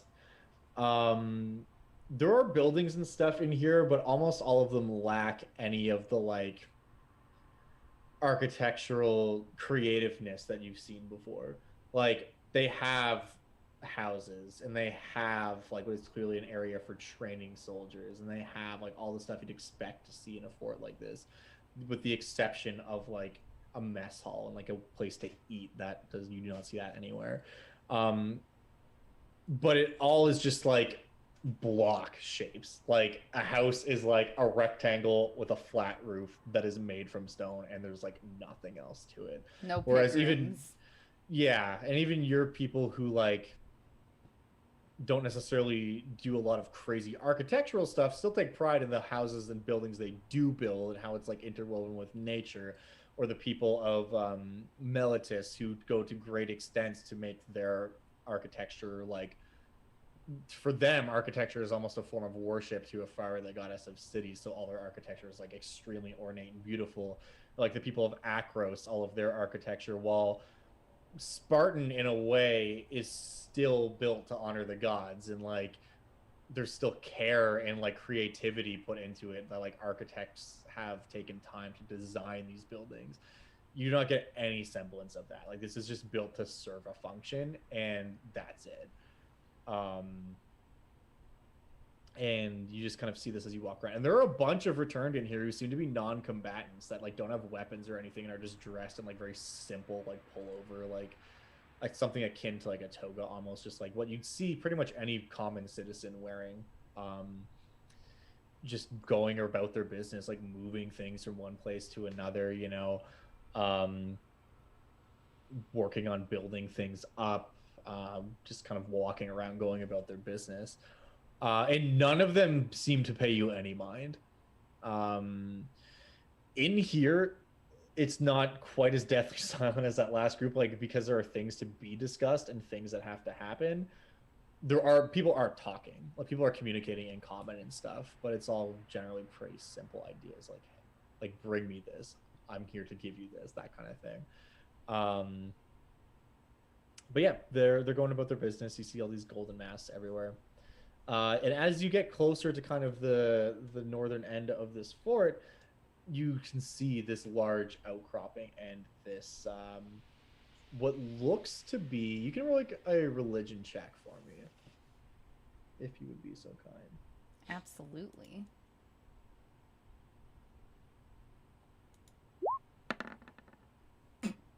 Cool. You see a big gold domed building as I described before. It's there, and that doesn't really mean anything to you. But I you would see ask this. Aoife what if he knows, if they know, Aoife, let's roll. and if Aoife doesn't know, then I would ask Lampus. Let's roll with advantage because this is something they would likely know, but who knows? Oh yeah. Aoife would be able to tell you that this is a temple built. It's probably the only building that has any sense of like pomp and circumstance to it, and like any sense of architectural like intent built to it, because this isn't just a random structure. This is a structure built to honor a god. And Aoife would tell you that this is a temple of Fenax. Fenax is a deity you would know of, but probably wouldn't know much of. Fenax is the only god that abides the return's existence. While some of the gods might not actively hate the return the way that Erebos or Heliod do, most of them at best are ambivalent towards them. Fenax is like the patron god of return. Fenax was the first person to ever escape the underworld. And he was the first person to ever craft a golden mask, and was able to achieve godhood through worship of other returned who came back from the underworld. And is therefore the god of the returned, and is the god of trickery and the god of deception, because often returned will pray to him to give them, to basically make their passage back into the mortal world unseen by the other deities. So he's basically your kind of catch-all god of cloak and dagger, trickery, deception, lying, scheming, that kind of thing. Which is why the returned worship him, because they look to him for protection from the other gods, and they also look to him because he was the first of their kind. And that's something that Erebos mentioned to you, saying Isidoros took the path of Fenax. The path of Fenax is one of the only known ways in and out of the underworld from the mortal plane, okay, which is the path that Fenax first took when he escaped. And that is who this temple is built to. Okay. This would probably be the first time you've ever seen a temple built to Fenax, because most societies don't abide him. Okay. And those that do typically worship him in secret, like thieves guilds would likely have little like kind of altars to him, sanctuaries and altars to him, but there would never be in any real proper city state like a massive temple like this built to him.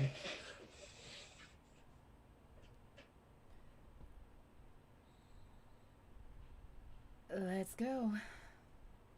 Cool. So you go, And none of the guards really hassle you. They just see you as three other gold-faced people who are just walking through the city. You get to the point where there is a path that leads up to this temple. And it's like a switchback kind of trail that kind of goes up and then curves and then back and then back and then back and just kind of meanders its way up to the top of this rocky, craggy, kind of mountainous hill that is here. And that's pretty much the only way you can see that will take you up there. We head that way. All right. You start walking up. As you go up, it takes you a good 30 minutes to climb up this path just because, again, switchbacks, if any of you have ever been hiking, it is a bitch. There aren't really stairs properly carved into here. There are places where there are stairs carved where it's like it would be too much to try to get up that point. And you kind of get the impression that like maybe they're working on putting stairs in, but like this is, again, a fairly new place. So the hardest I've ever breathed was on a switchback trail.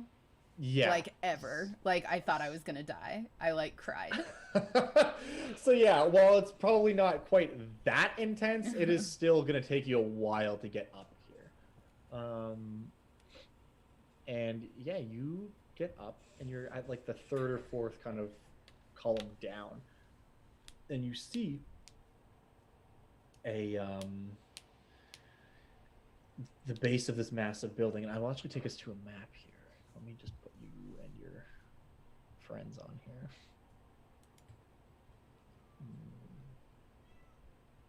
Well, 20, if you want to just work with me today, this one time.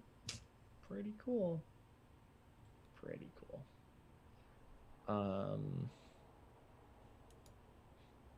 So yeah, what are you like saying to your companions here while you're going up this trail? I'm asking Lempus advice for if there's more than just the giant in there, or if he knows anything about the giant that might aid us in battle. Lempus doesn't really know anything about specifically what or how many or whatever might be in there. But he would be able to tell you that Isidoros is a returned fire giant, which basically just to you would mean he's probably immune to fire. And okay. He's big and strong and a little bit scary. So yeah, I will bring us to this map. Boom.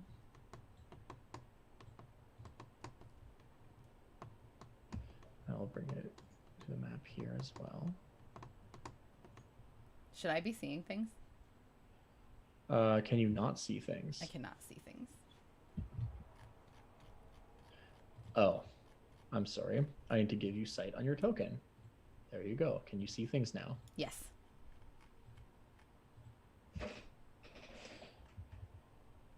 Oops. Okay, perfect. You can see everything I need to do.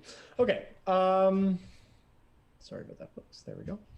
Okay.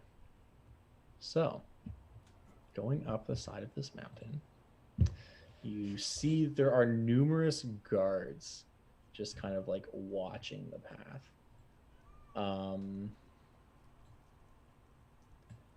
And yeah, also just for what it's worth, I'll explain that ability that Lampus used earlier. Lampus has the ability to go into a dead thing and come out of another corpse that is within 60 feet. That's fucking rad. But there's no stipulation on how long they have to stay in the corpse for, so that's what that was all about. Anyways, yeah, you basically see what you see. There are these guards. They are a bit more... this is something you would know. They're guarding this path for a reason. It's likely that, like, yeah, while you're in the city, no one really gives a shit, but these guys might be a bit more scrutinous of someone who's trying to come up here. Not to say that you won't be able to get away with using a disguise, but just, like, they're going to be paying more attention, basically, than the normal guards would. So yeah, you see exactly what you see. You're there with your companions at the base of this switchback here, and you're just kind of coming up after a hefty walk up the mountain. We would just keep moving until stopped. Okay. So you guys would get like pretty much here, honestly. At which point this returned will step over to you and just kind of blocks the path. It doesn't really say anything for like an uncomfortable amount of time, which you get the impression that might just be normal for them. These ones have these really interesting masks that are like long at the bottom. They have like this long chin part, and this part of their face kind of comes up around, not quite like horns, but they have like almost triangular shaped masks. In this return, just kind of looks down at you, looks up, and says, "What business at the temple do you have?" We're new. We were sent here. You can roll deception to try and talk your way past this lad.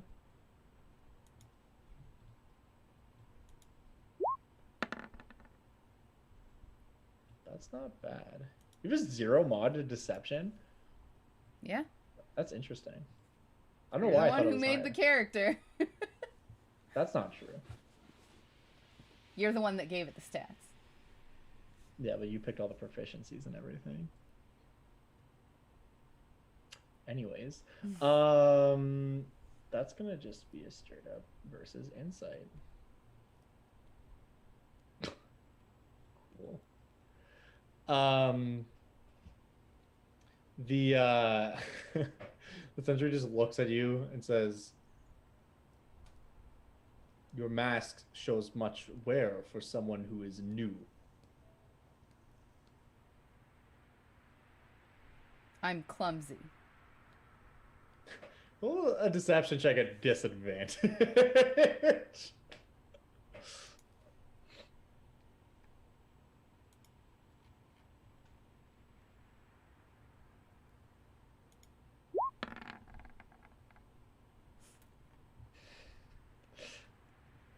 And let's see how they do.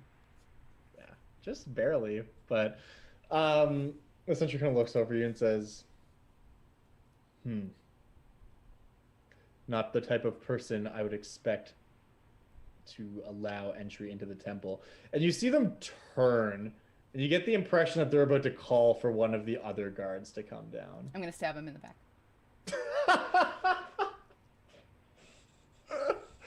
Okay, make an attack roll, and you have advantage because he cannot see you.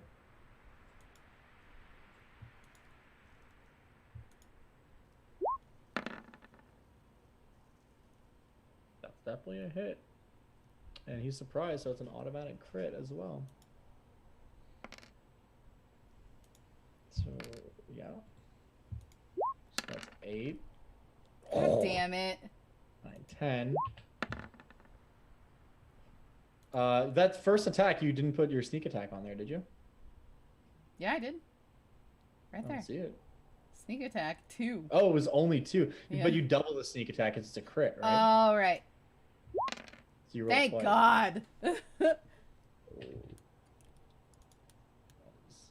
just enough. You don't have to roll your second attack. The first one kills him. Okay. So he turns, and you get that impression that he's about to like call someone over, and you just take that opportunity, you just grab him and slit his throat, and he just dies. He's dead immediately. I will keep his mask in my hand as he falls down. I'm going to now roll a perception check. Are you trying to be quiet about this? Or are you Yes. just okay? Then you can go ahead and roll a stealth check as well. That's pretty good. Let's see if this other dude notices you. The one who's standing over here. You know, I was gonna say he notices the body after a few rounds, but he just rolled a natural 1. So this dude is just like looking over here. Like he's looking the other direction. Maybe taking a moment to consider like I should really write that book. He's looking I would off prop in him in the crevice yeah, so that he's pretty hidden. Jams, dude, between these rocks. Yeah. But I take his mask and attach it to my vest. Totally. I'm assuming you have the masks like inside of your cloak right now, so that someone's not just like, huh, why do you have all those faces? Yeah. Okay. Cool. So you do that and you stash his body away.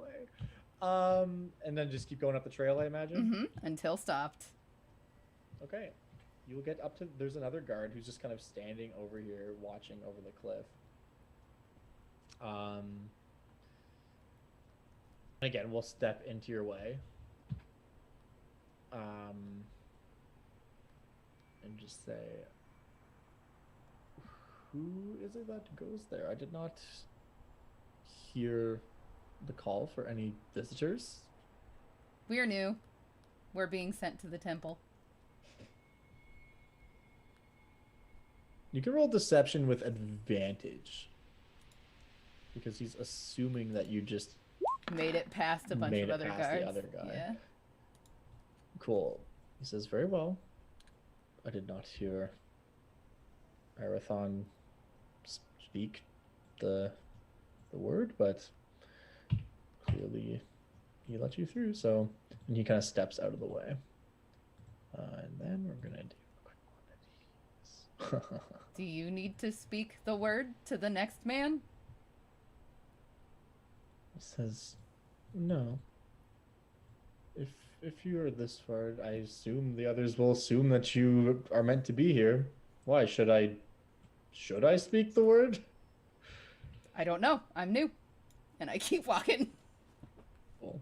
He rolled a nat 1 in his insight, so despite that, he's gonna let you just go.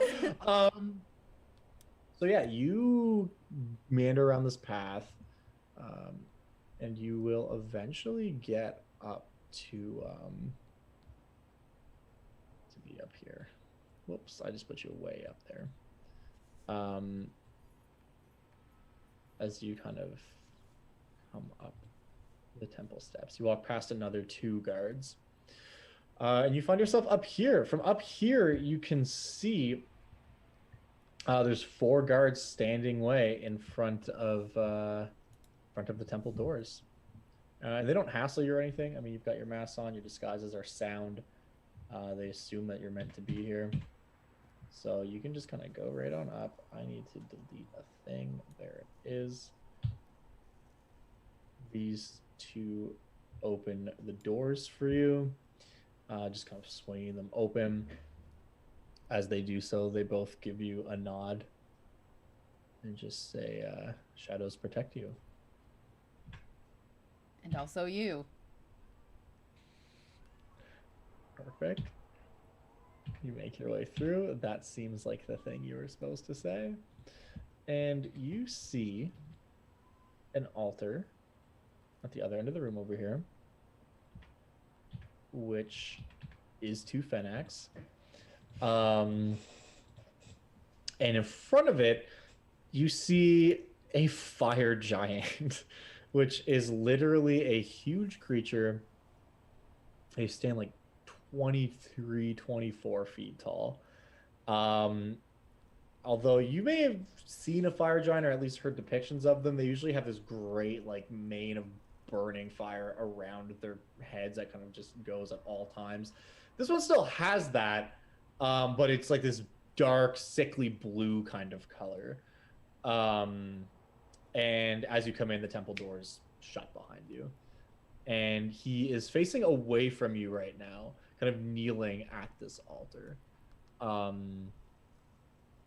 And he is just adorned in kind of typical fire giant fare when they aren't like going out to fight. Like he's not wearing his plate armor or anything. He is wearing just kind of like loose fitting, comfortable clothes that are like woolen and stuff. And he doesn't turn to face you or anything. Okay, I would whisper to Lampus, can you freeze that door shut? Lampus says to you, I can certainly use some of my magic to hold it shut as long as you need. Excellent. And then I run up and attack the giant. Cool. So Lampus is gonna stand here and basically is just like starts channeling this necrotic energy on like the door, and it just kind of like seals up the gap, almost as if he's like pulling the air out of the space between the door, and it's like vacuum sealing it in a way. So you're running up and attacking him, or you just you want to be standing right behind him? Yep, just fucking. Oh no! I'm gonna whip him from back here. Okay. Cool. So let's get out the initiative tracker. Boom. Let's roll initiative just so we get it on the board. Mm-hmm.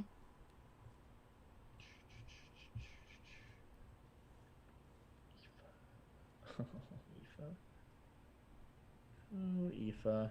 Aoife's our healer. We want him to go last. That's actually true. You're not wrong. And let's roll initiative for you, my friend. What's his name one more time? I'm so sorry. Isidoros. Isidoros.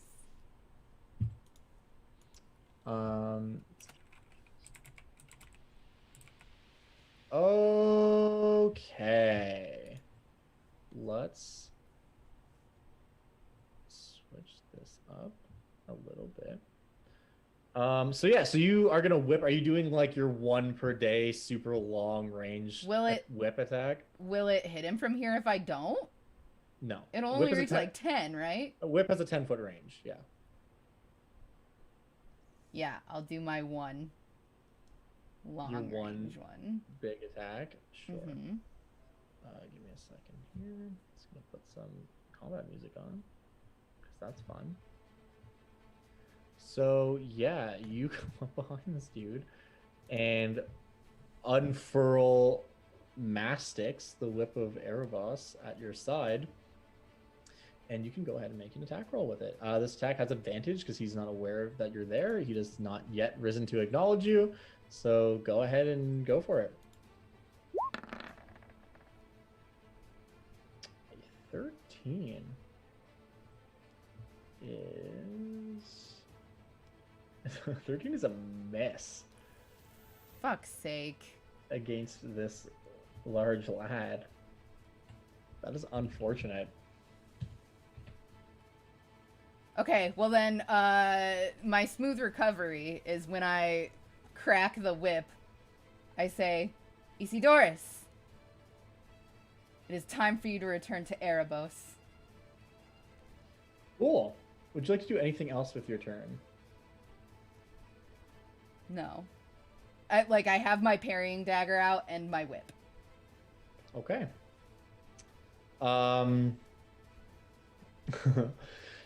So you issue what is effectively a challenge to this man. You do the whip, and it's actually crazy when you use this ability. The whip just like extends, and unfortunately doesn't hit him, but just like lashes at him. And snaps, and the echo just kind of reverberates through this chapel. And Isidoros just like puts one hand on the altar in front of him and like heaves himself up. And it's now that you look up at this giant, and you've heard tales of heroes going to slay giants, but never before has it been this visceral, like right in front of you. I use my bonus action to wet myself. There's a 28-foot man with burning hair who just turns around, and from his scabbard pulls a massive sword of bronze. And he just says to you, "Interlopers," and is going to move to an attack. What's your armor class? 17, but I would like to use my parrying dagger. We'll see if he hits you first. The first attack is actually a miss. Good. The second attack, however, also a miss. So Excellent. he takes out this massive sword and just swings it at you, and you manage to duck it. And the second swing comes at you, and you manage to do that thing where you like dodge back. Any one of these blows potentially being life-threatening. It's Aoife's turn. I say, it is no use, Isidoros. You're about to go the way of a lantern. Damn, son. Throwing out lore-based shade at this giant. Aoife is going to make a couple spear attacks. With one hit and one miss. That's going to be 8 piercing damage. Since Aoife just gets in one jab. It's your turn again. Alright. I'm gonna whip him. Whip it good. You are shitting me! I have this badass weapon and I can't use it! Unbelievable. Keep in mind, you do have one use of inspiration, which should be checked on your sheet. Okay, I'm gonna use it if that's okay. You can use it, yep. The only reason I allow you to use is because I'm assuming you did not know you had that. I did not. That is a hit. 22 is a hit. Yeah, so that's 11 slashing and 4 necrotic damage.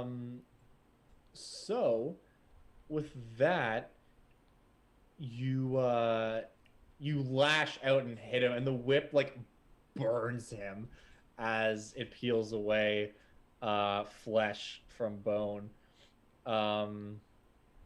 And literally, like, it tears at his skin, and like you see like bits of fire like kind of spit out of the place where the whip hit him before sputtering out. And he looks at you and looks at the whip and just kind of like grunts like, ugh, and gets ready to wait, I'm gonna use my bonus action to go over here and hide. Cool. Make a stealth check. Okay.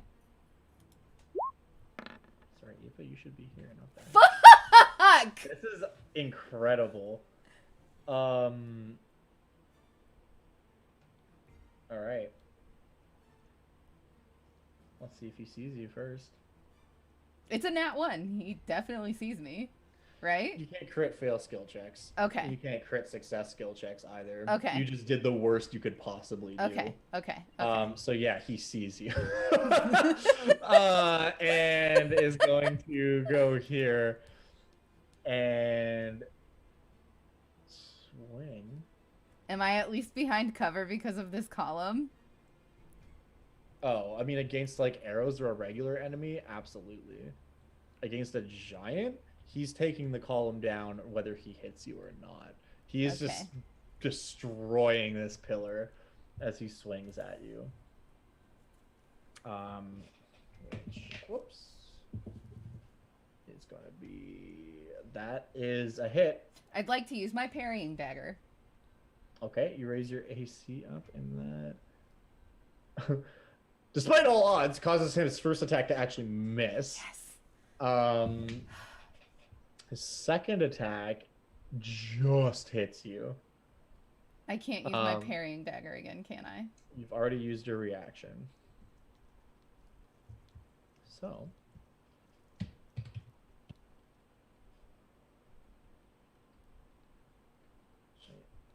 None of this stuff is plugged into Roll20. That's okay. I can just do this manually. Okay, so you're going to take. Woo. 19 slashing damage. And he just takes this pillar down. His first attack just destroys this pillar and would have hit you, and you just managed to like put both hands and like push up against the sword, causing it to not. The second one, however, does come down, and while not a mortal blow, slices you up for a good chunk of damage. Nearly. Mortal blow. That's his turn. Aoife's like, oh Jesus. Aoife's going to run over here and attack twice with their spear. For 2 hits. Hell yeah. Not a boy.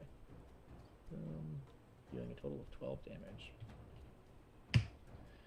Okay. Around this time, you hear the guards outside like making a commotion and trying to open the door, but it is held fast by Lampos.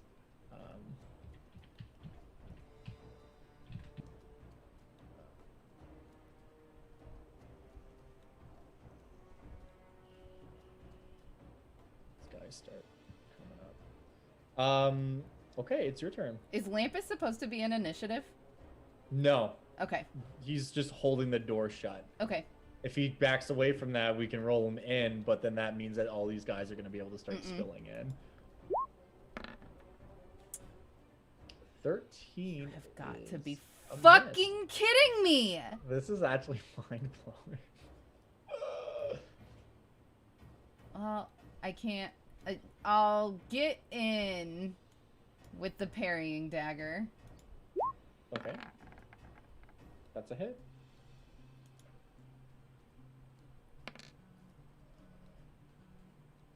Okay, you get sneak attack because Aoife is still 5 feet away, but they have the spear, so they're like in melee. Okay. Cool. I need this whip to be healing me. Right? Anything else you'd like to do? No, I used my bonus action. Okay. The returned fire giant Erebos is going to attempt to swing once at you and swing once at Aoife. The first attack against you is a hit. I'd like to use my parrying dagger.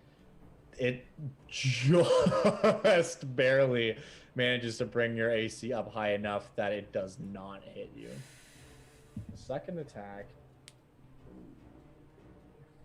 Did he just crit on Aoife?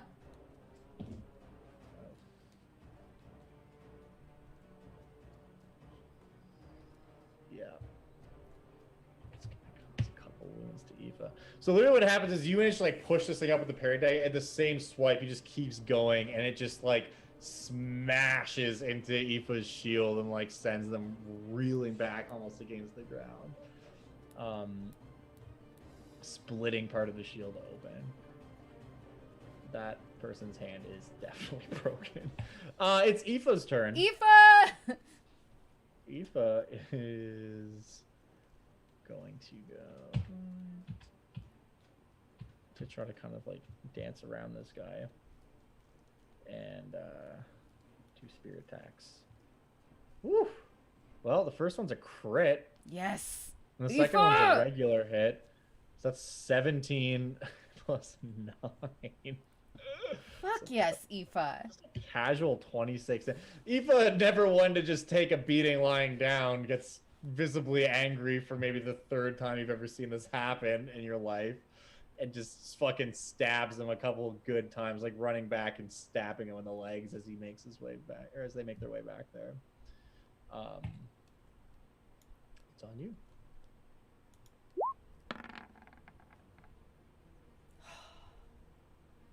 That is a hit. Cool. So that's going to be 14 18 damage. And then... And you heal for 3. 6. For 3?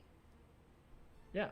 You're getting hit points equal to half the amount of necrotic damage dealt. I thought it was the full amount. Okay. That would be insane. I mean, it's already insane. The parrying dagger.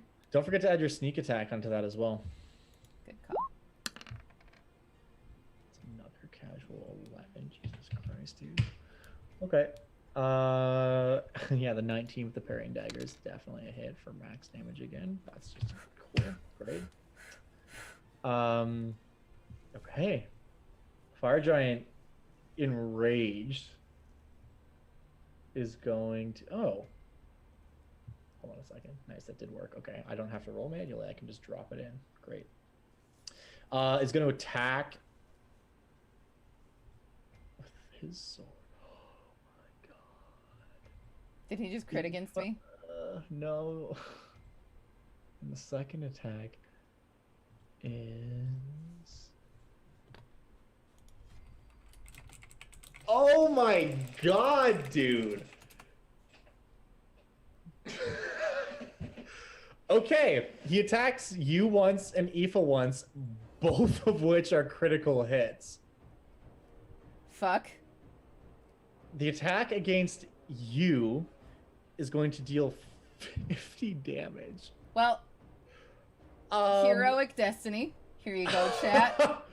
The attack against Aoife is going to deal 45 damage.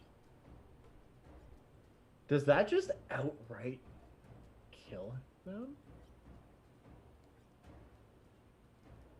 Okay, Aoife is not immediately killed, but is unconscious. This giant, just enraged by what's happening, just starts slamming the ground with this massive bronze sword. Hits you directly, assumes you're dead, pulls up and swings down at Aoife.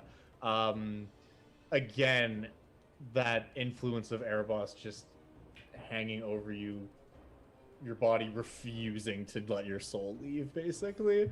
And then just slams into Aoife, and you see it just clean cleaves one of Aoife's arms off, and Aoife crumples to the ground. Okay. It's Aoife's turn. Let's call that a casual death save. Fuck. Aoife. Ah! One failure. That's one failure. It was a 14! It is your turn. Okay. So, since he thinks that I'm dead, can I surprise him? Yeah, I'll allow that because, like, he doesn't know that you have this ability and just fucking hit you with something that would kill anyone he's seen before, so you have advantage. And he would be surprised.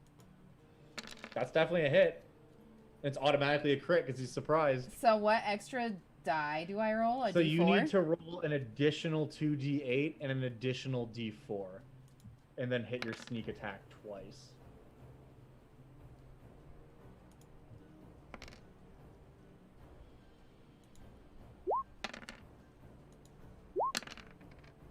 So that's 8 health that I just got, right? So you just got 8. No, sorry, it was... Yes. No, wait, the necrotic damage was 11. Plus another 6. So that's 17. So 8. You would get back... Yeah, 8. Yeah. Sorry. That's okay. I was looking at those two different instances. But yeah. Okay, so how much damage is this altogether? That's 18, 19, 25, 30, 36 damage. Oh my god, dude. How do you want to bring him down?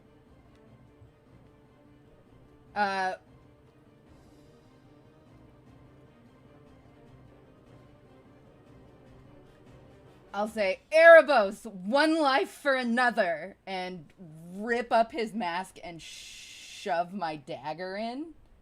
Yeah, you just, like, climb up this dude's back and, like, pull up the mask and just stab through the neck with the dagger. And then I ride him down and tend to Aoife. Cool. You do that. You bring down this giant. You ride down his corpse as he falls, just like this boom, boom. And you just watch the, like, fire coming out of this thing's hair and neck and stuff just sputter out and dissipate. And as you do pull the mask off, again, it's just that faceless visage with the holes kind of coming out of it. And that black smoke that also starts to dissipate. So yeah, you do that. And you land beside Aoife, who is suffering a grievous wound. As on the other side of the room, there's just like this banging against the door, and Lampa is just like doesn't say anything, but just their head turns and looks as the fire giant falls, still keeping all these dudes at bay. Yeah, Aoife's bleeding out. You can attempt a medicine check to try to stabilize. You need to hit a 15 to stabilize somebody. That is a failure, which means that Aoife is going to make a death save. One success, which means that we go through another round. You can attempt another medicine check if you want. That's not enough. Let's go.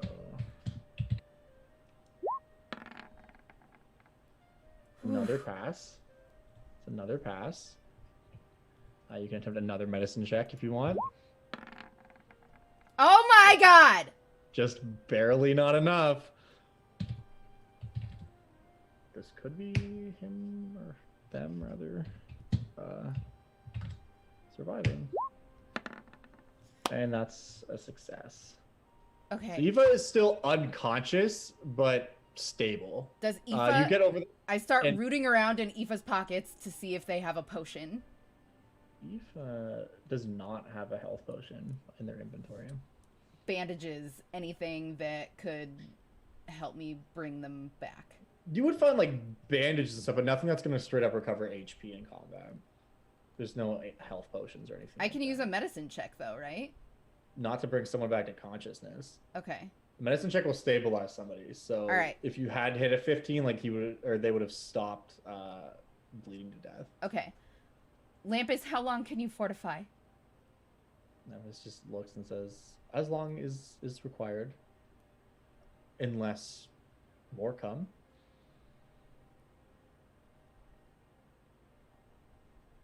We need 8 hours. It says, there will most certainly be more here within 8 hours. I would suggest we have about 20 minutes or so. And that's being optimistic. All right.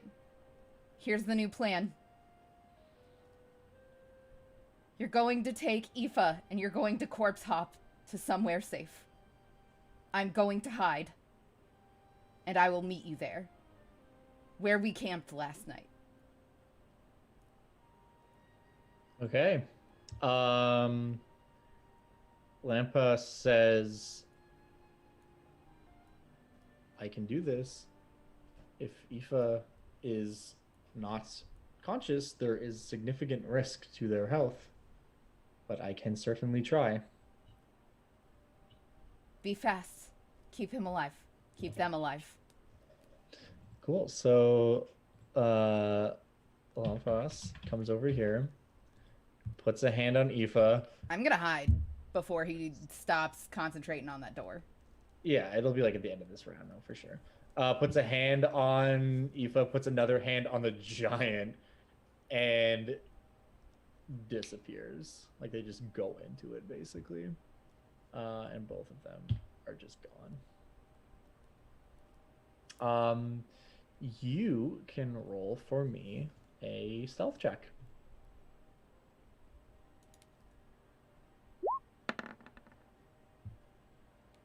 It's not bad. These guys all come in, see Doros is dead. And I imagine you're hiding, like, probably, I don't know, like in the rafters or something. Like you try to get up. Yeah, sure. And these guys are going to make perception checks. Or they're going to try to, anyways. So you rolled a 20, so that's what they need to beat. So this is going to just be 4 straight. They don't have proficiency, so 4 straight wisdom checks. 1, 2, 3, 4. Yeah, we've got a 13, a 16, a 10, and a 9. None of them seem to notice you. They come in here, and then just one of them calls out, like, to another guard back there, like, Isidorus is slain! raise the alarm, and you hear kind of clattering of other guards and stuff outside. These guys look around for like a good like couple minutes. They don't see you, and then they all go back out, and you hear them like shouting down that like the killer must be on the loose. But they do not see you, which means that we are no longer there. Okay, what do you want to do? You are in the temple. I just realized I should have just had Aoife take me with. Whoops, I just went to the away screen. For what it's worth, actually moving like someone like that, they can only take one person with them. It's like Misty Step kind of. Okay. I kind of like bent that a little bit for when you guys were For the just hiding and narrative. staying in one place, but Yeah. like that's something that is like actually moving with that many people. It's outside of a Lamphead's ability. Okay. Although that's hilarious if that would have been the case. But Yeah. I look for any sneaky ways out of here that is not the front door. yeah, up towards the top, like the top of the dome, you would see there are these little like inlets, basically like moon windows, kind of. That definitely aren't large, but they're small enough that someone agile like yourself could pretty easily fit through there. That's the way I will go. Cool. So yeah, you climb out and you're on the roof of this like golden domed structure. And all around you, you can see below there are a bunch of these returned sentries and stuff, kind of mustering and like through just searching everywhere. They're just searching the city and searching all around. Okay, I'm still in my disguise, but Yep. I am hurt. And your disguise also probably has a fair amount of blood on it from yourself and the giant. But you definitely still have your disguise on. Okay.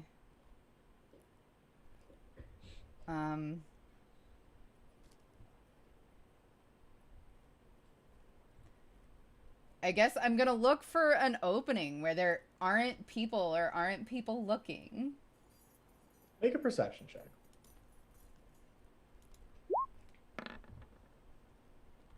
That's not bad. You can't see anywhere that's like a clear cut, like if I go this way, no one's gonna see me. But you can see kind of around the other side of this mountainous area. There's a part of this fortress where there's like less structures, like it looks like it might still be under construction. There's definitely still, you can still see in kind of the moonlight like glinting of gold masks and stuff over there. But compared to all the other areas in this fortress, that's going to be your shot for sure. I will take it. I will take okay. that shot. I am going to need a stealth check from you again as you try to clamber down the side and escape. Oh, don't I need an acrobatics first? No. I mean, for this, like, you can take your time and get down. Like, Okay. I'm not going to make you roll acrobatics. You're a rogue assassin. You've scaled things before. Okay. If we're in the heat of combat, that's one thing. But in a situation like this is like child's play. So we won't worry about that. But yeah, 13 on stealth. Okay. So again, there's going to be a couple guys who are going to be trying to find you, and we'll see how they do. Okay. You clamber down, and you're kind of weaving and dodging and going through these and trying to like stick to the shadows and that kind of stuff. And you see a group of 4 guards approaching where you are, and there is nowhere for you to go that they are not going to find you. Okay.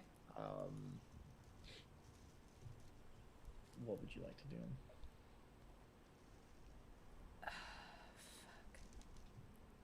Once they get to me, I'm going to say,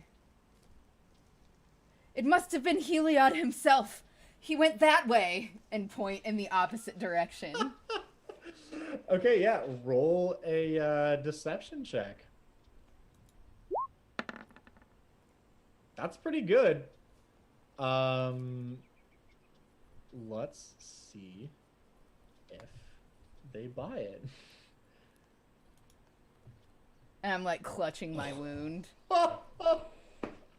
That's a nat 20 on insight. Fuck's sake! I start running.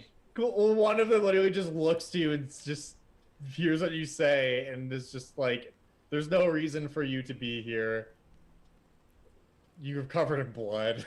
It's like, it's very Assassin's Creed God style. damn SSC. And they all draw their weapons and start chasing after you. So you have these 4 guards coming at you. Let's go ahead and call this a skill challenge. So I don't know if for those of you who are not familiar with a skill challenge, or if you have not done a skill challenge before, basically you're gonna need to get 3 successes before you get 3 failures on trying to escape, or these guys are going to catch up to you. So you can use any one of your skills that you have at your disposal. The only rule is that you cannot use the same skill twice, and you just need to explain to me how you're using that skill to escape. Okay. I'm going to use acrobatics to somersault past them and back handspring and do stuff. Some sweet parkour. Yeah, that makes perfect sense. So we're going to call that DC like 13. Yeah, you pass. So that's 1 success. And then I'm going to use stealth to stick to the shadows. Yeah, that's also going to be a little, say, DC 13. Great. And that's then 2 successes. I'm going to use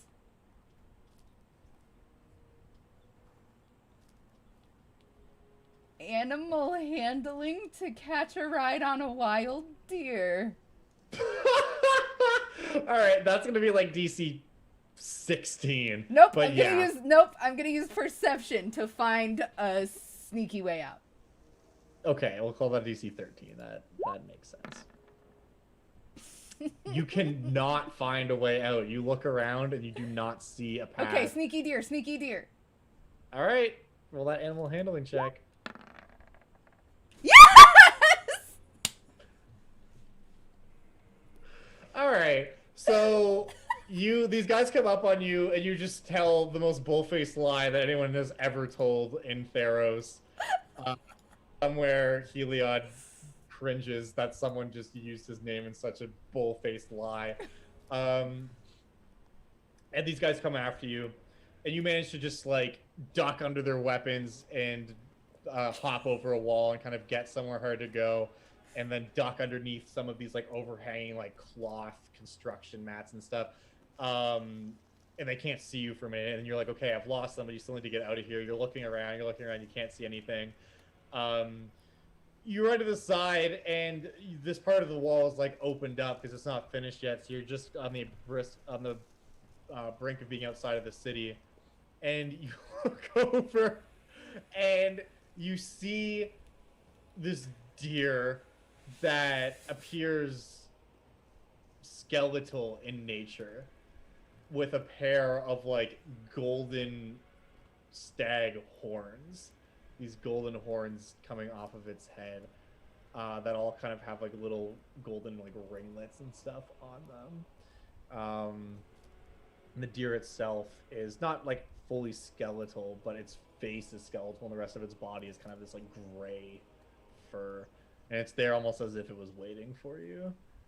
And you run over and hop on its back, and it takes you the fuck out of Dodge as you run back through the Despair Lands towards the Nessian Forest. Several squads of returned chasing out the wall in vain, only for you to run away atop a steed that seemed ready, like a getaway driver, to take you far away from this place. I don't deserve this. I mean, look, you rolled well. I need to make it fit narratively. It's fine. Erebos sends an avatar of his will to aid in your escape from the mission that he sent you on. And you run back through the Despairelands over maybe an hour or so, and eventually, after a couple hours, you get back to the point where you last made camp. And I imagine all the camp stuff is still there. Like, you wouldn't have taken that trying to sneak into the town. So that little two-person tent is still there set up.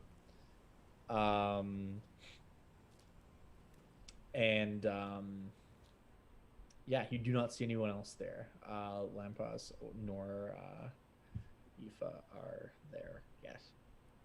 I pat the deer and Snorts. I say, "Can I give you anything?" Make an insight check.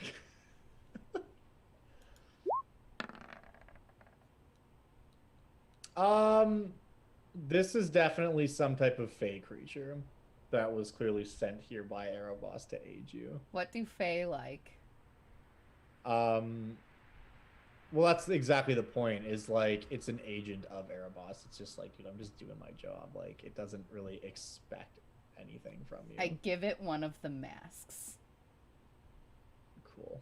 It like does this a little bit and like gets it hooked on one of its horns. So it's just kind of like slides down and is hanging on one of the pointed extensions of one of its horns. It just has this like returned face hanging on it.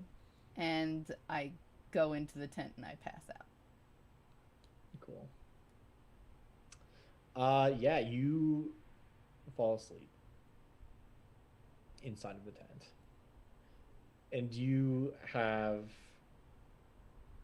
a bizarre dream of the Nymphs, which, as previously described, much like the background that you can see on stream right now, actually, is just kind of this distant star field with all manner of swirling colors and different bright lights that aren't really stars as we know them. What are little motes of power and belief in the realm of the gods. And you see what appears to be almost like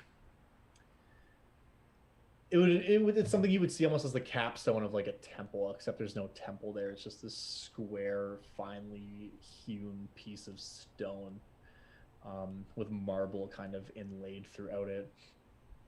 And on top of it, you see a loom and three women, all young, wearing white and gold clothing. Their skin like Vanta black, and that same starry texture of the Nymphs kind of dotting them. But each of them with like faces that are visible through, with like golden features, like golden eyelashes and golden lips.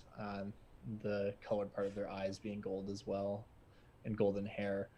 One of them is sitting at the loom, working it, and it's just all you can hear in this space is just the like sound of the loom, like ka-chunk, and then just like threads being pulled through and just like pulled again and again until it stops. And the one who's working the loom looks to the other two and says, "Well, look at this." And the other two come over, and she pulls loose a single thread from the loom. And then they all share a bit of a laugh amongst each other. And then you wake up. And you are in your tent. And you don't see Aoife nor the lampad inside the tent itself. I will rush out. Yeah, you come outside and you see Lampas on a single knee, crouched beside Aoife, who is like leaning back against a tree, one arm still missing, tied taut with the kind of tourniquet you did in the heat of the moment. And Lampas just kind of like turns and looks at you and doesn't say anything, and Aoife's eyes are closed. Is there anything we can do for him? Are you coming over at this point to them? Yeah. Cool.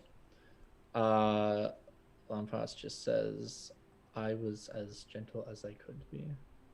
And Aoife's eyes like kind of slowly open and they raise up a hand to like touch your arm.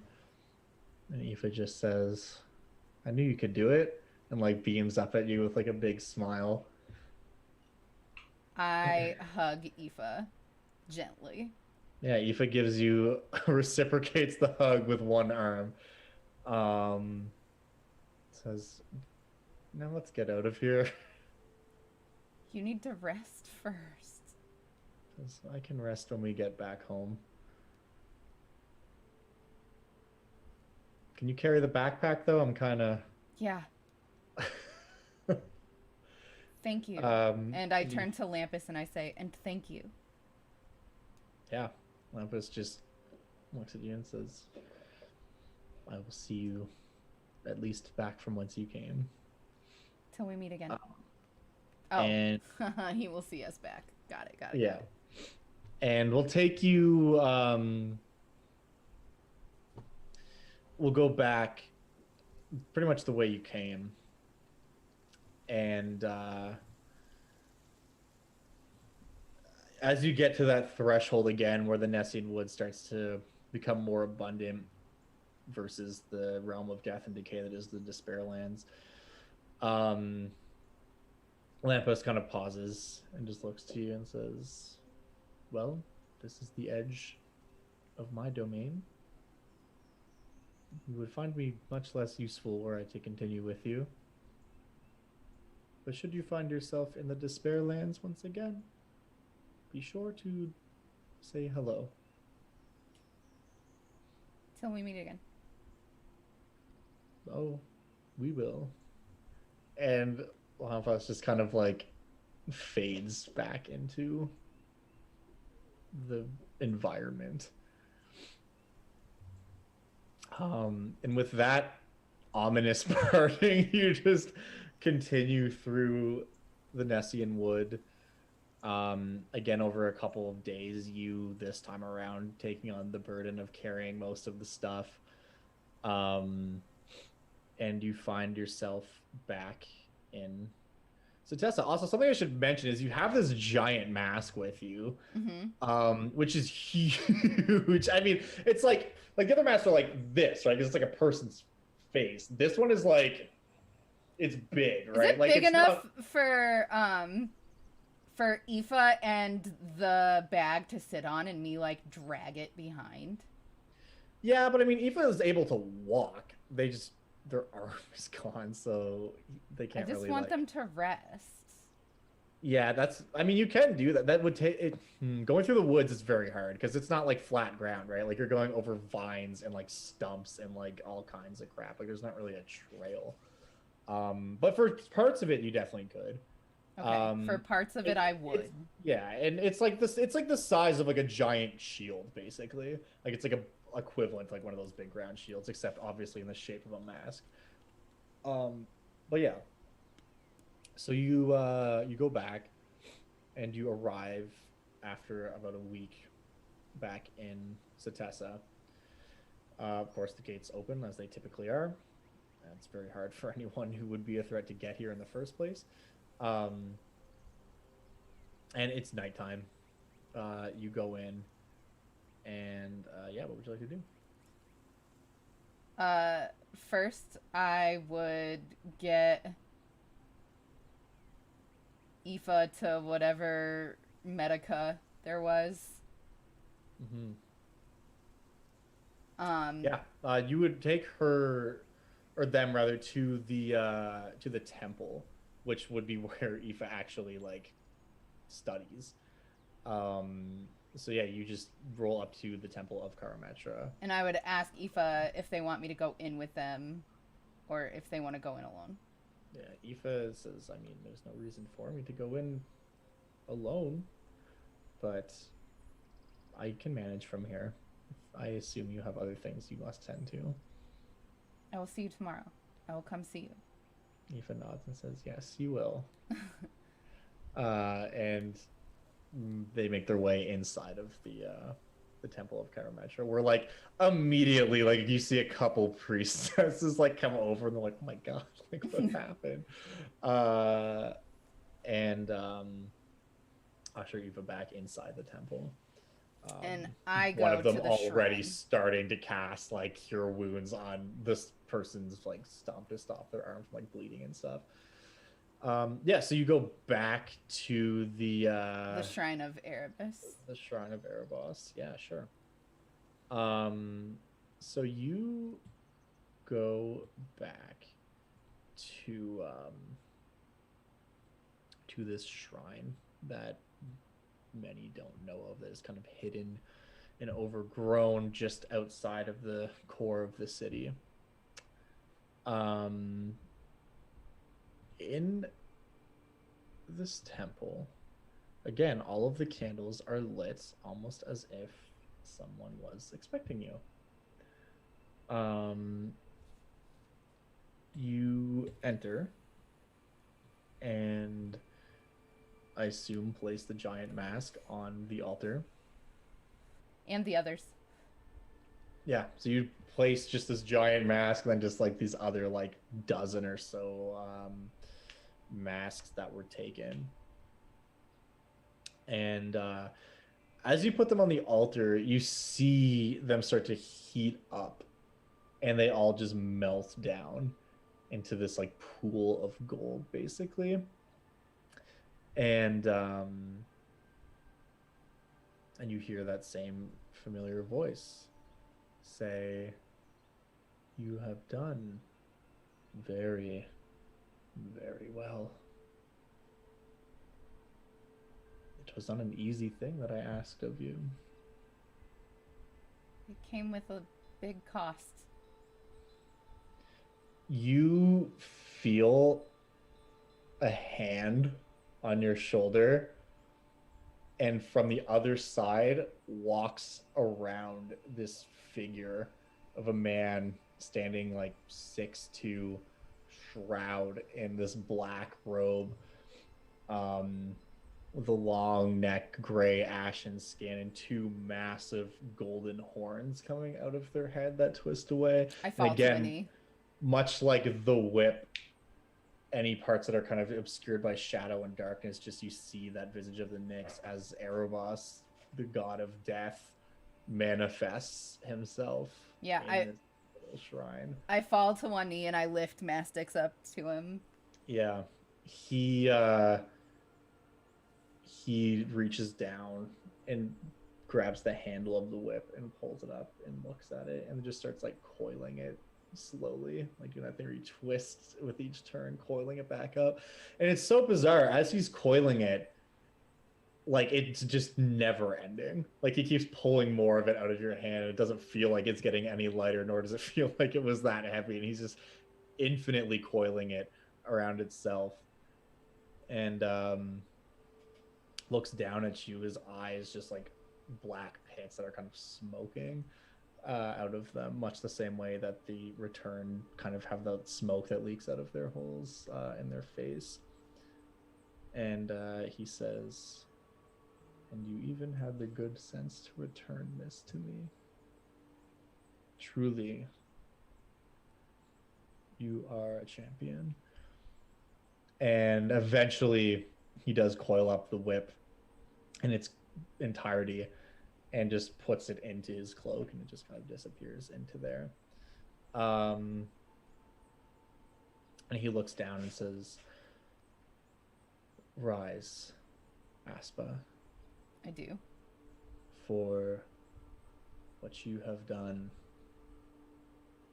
You have proven to me your worth, and not just to me, but to those who may have sought to subvert what you want. Because after all, life is meant to be lived. Live while you can, for eventually everyone and everything will feel my grasp around them. But until that day comes, I give to you what is yours. All you need do is take it. And he just kind of dematerializes, leaving behind just these little specks of like Nyx dust. Yeah.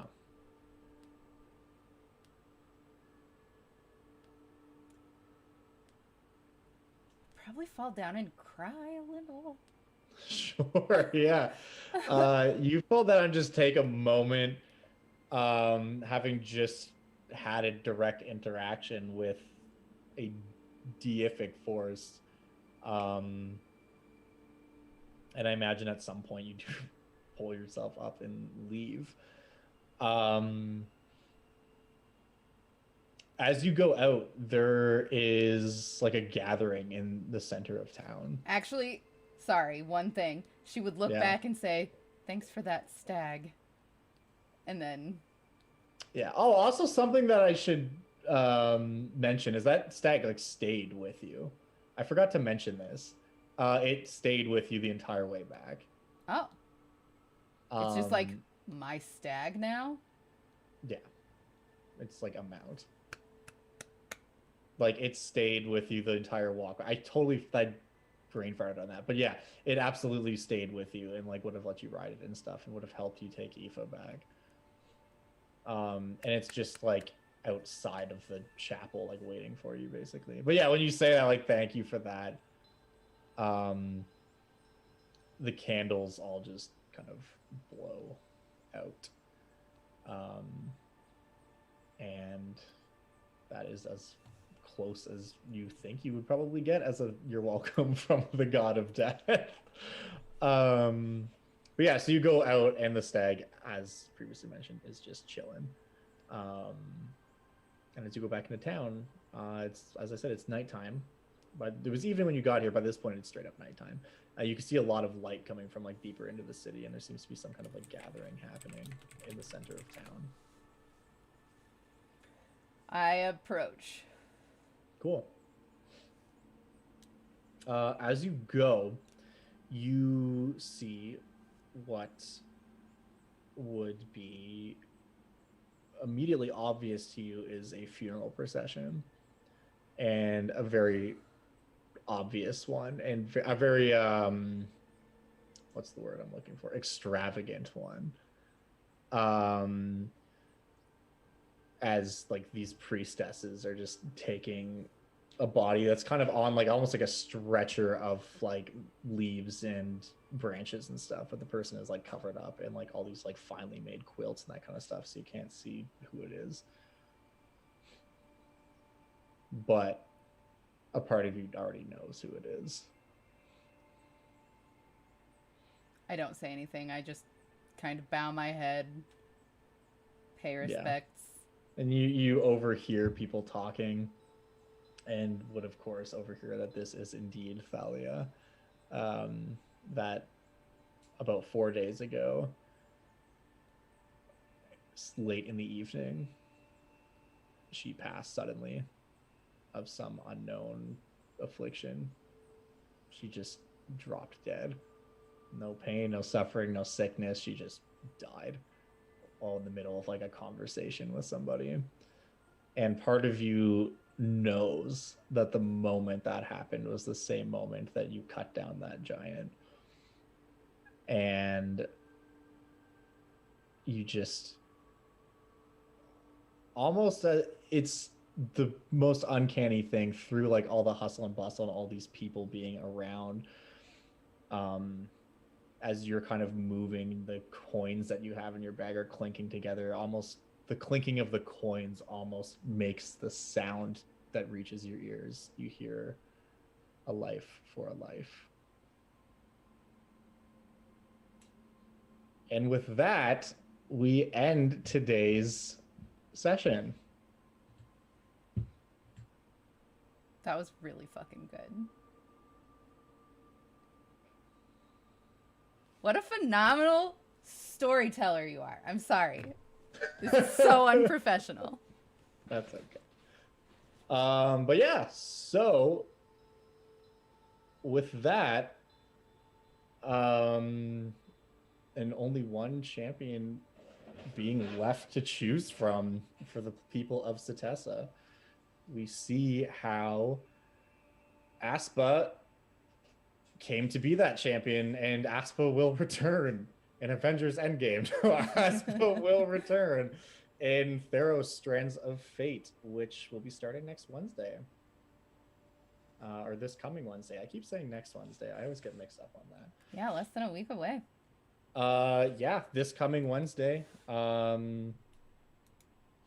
You will see Aspa and friends.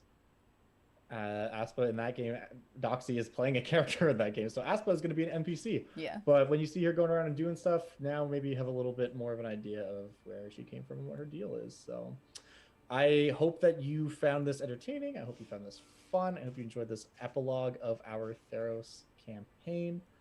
That's my only real thing to shill. On Wednesday, definitely stick around and watch that. I don't know. Do you have anything you'd like to say to the people? Yeah, I want them all to go look at your YouTube channel. I want them to, you guys need to get used to seeing these two together because we're basically merging our communities. He's still going to have solo content. I'm sure that I'm still going to have solo content, but we're going to be working together a whole lot, and it's going to be tabletop related. So Mondays, Wednesdays, and Fridays, most of the time we will be streaming tabletop content together. And I want you to go and look at Josiah's YouTube. I want you to go and look at his Twitter. I want you to follow him on both of those places, both of those platforms. If you'd be so kind as to put your links in chat, please. Also, just a quick question in chat asking about if this is going to go up on YouTube. The answer is yes. This VOD will mostly go up on Doxy's channel, actually. Because generally the way we've been doing it, just because I saw in chat that people were saying it would go on my channel, I do, for those of you who do not know, a show called Monster of the Week, which is all about crazy D&D monsters and old D&D monsters that don't exist in 5th edition. I do a stat block and convert them and all that stuff and bring them into 5th edition. So if you are a dungeon master looking for more cool monsters, or you just like D&D monsters and stuff, all of those videos are up on my channel. And we do Monster of the Week one-shots, where we take a monster that I've made and we do a one-shot with it. Those VODs go up on my channel. So on my channel, you'll see all the Monster of the Week videos, as well as the actual Monster of the Week D&D sessions. So last weekend, Coonsai64, Eric, in chat, actually, he DM'd a game for us. He used the Bogeyman, which was a monster that I converted from Pathfinder, and did a really awesome adventure surrounding that, which is up on my YouTube channel as well, which if you want to check that out, go nuts. But all the Theros D&D sessions that we're going to be doing on this channel will be up on Doxy's YouTube channel. So definitely subscribe to both. You'll see everything that way. Yeah, you can follow both of us on Twitter for all the updates and everything on what's going on. But the headline here is this coming Wednesday, and then every Wednesday for the next little bit. Theros Strands of Fate is going to be happening. It's going to be hype. We got Russ Money. We got Apocalypto12/Tyler. We Also got facts. Messy. We Also got true. me. We got True as well. Josiah. We got Correct. this dope-ass Greek mythology-inspired 5e setting. It's Also true. gonna be lit. Also, just so you know, chat, I did get stuff to cosplay as Karis as well. Oh, that's right. You came in today. Yeah, it's going to be great. It's going to be hype. I'm really looking forward to that. It's super fun. All right. Well, we won't keep you any longer. Thank you guys so much for hanging out. Thank you guys so much for showing up. We will see you guys in the next one. Until then. Love you. Bye. That was what I was looking for. Okay. See ya. Thanks, guys.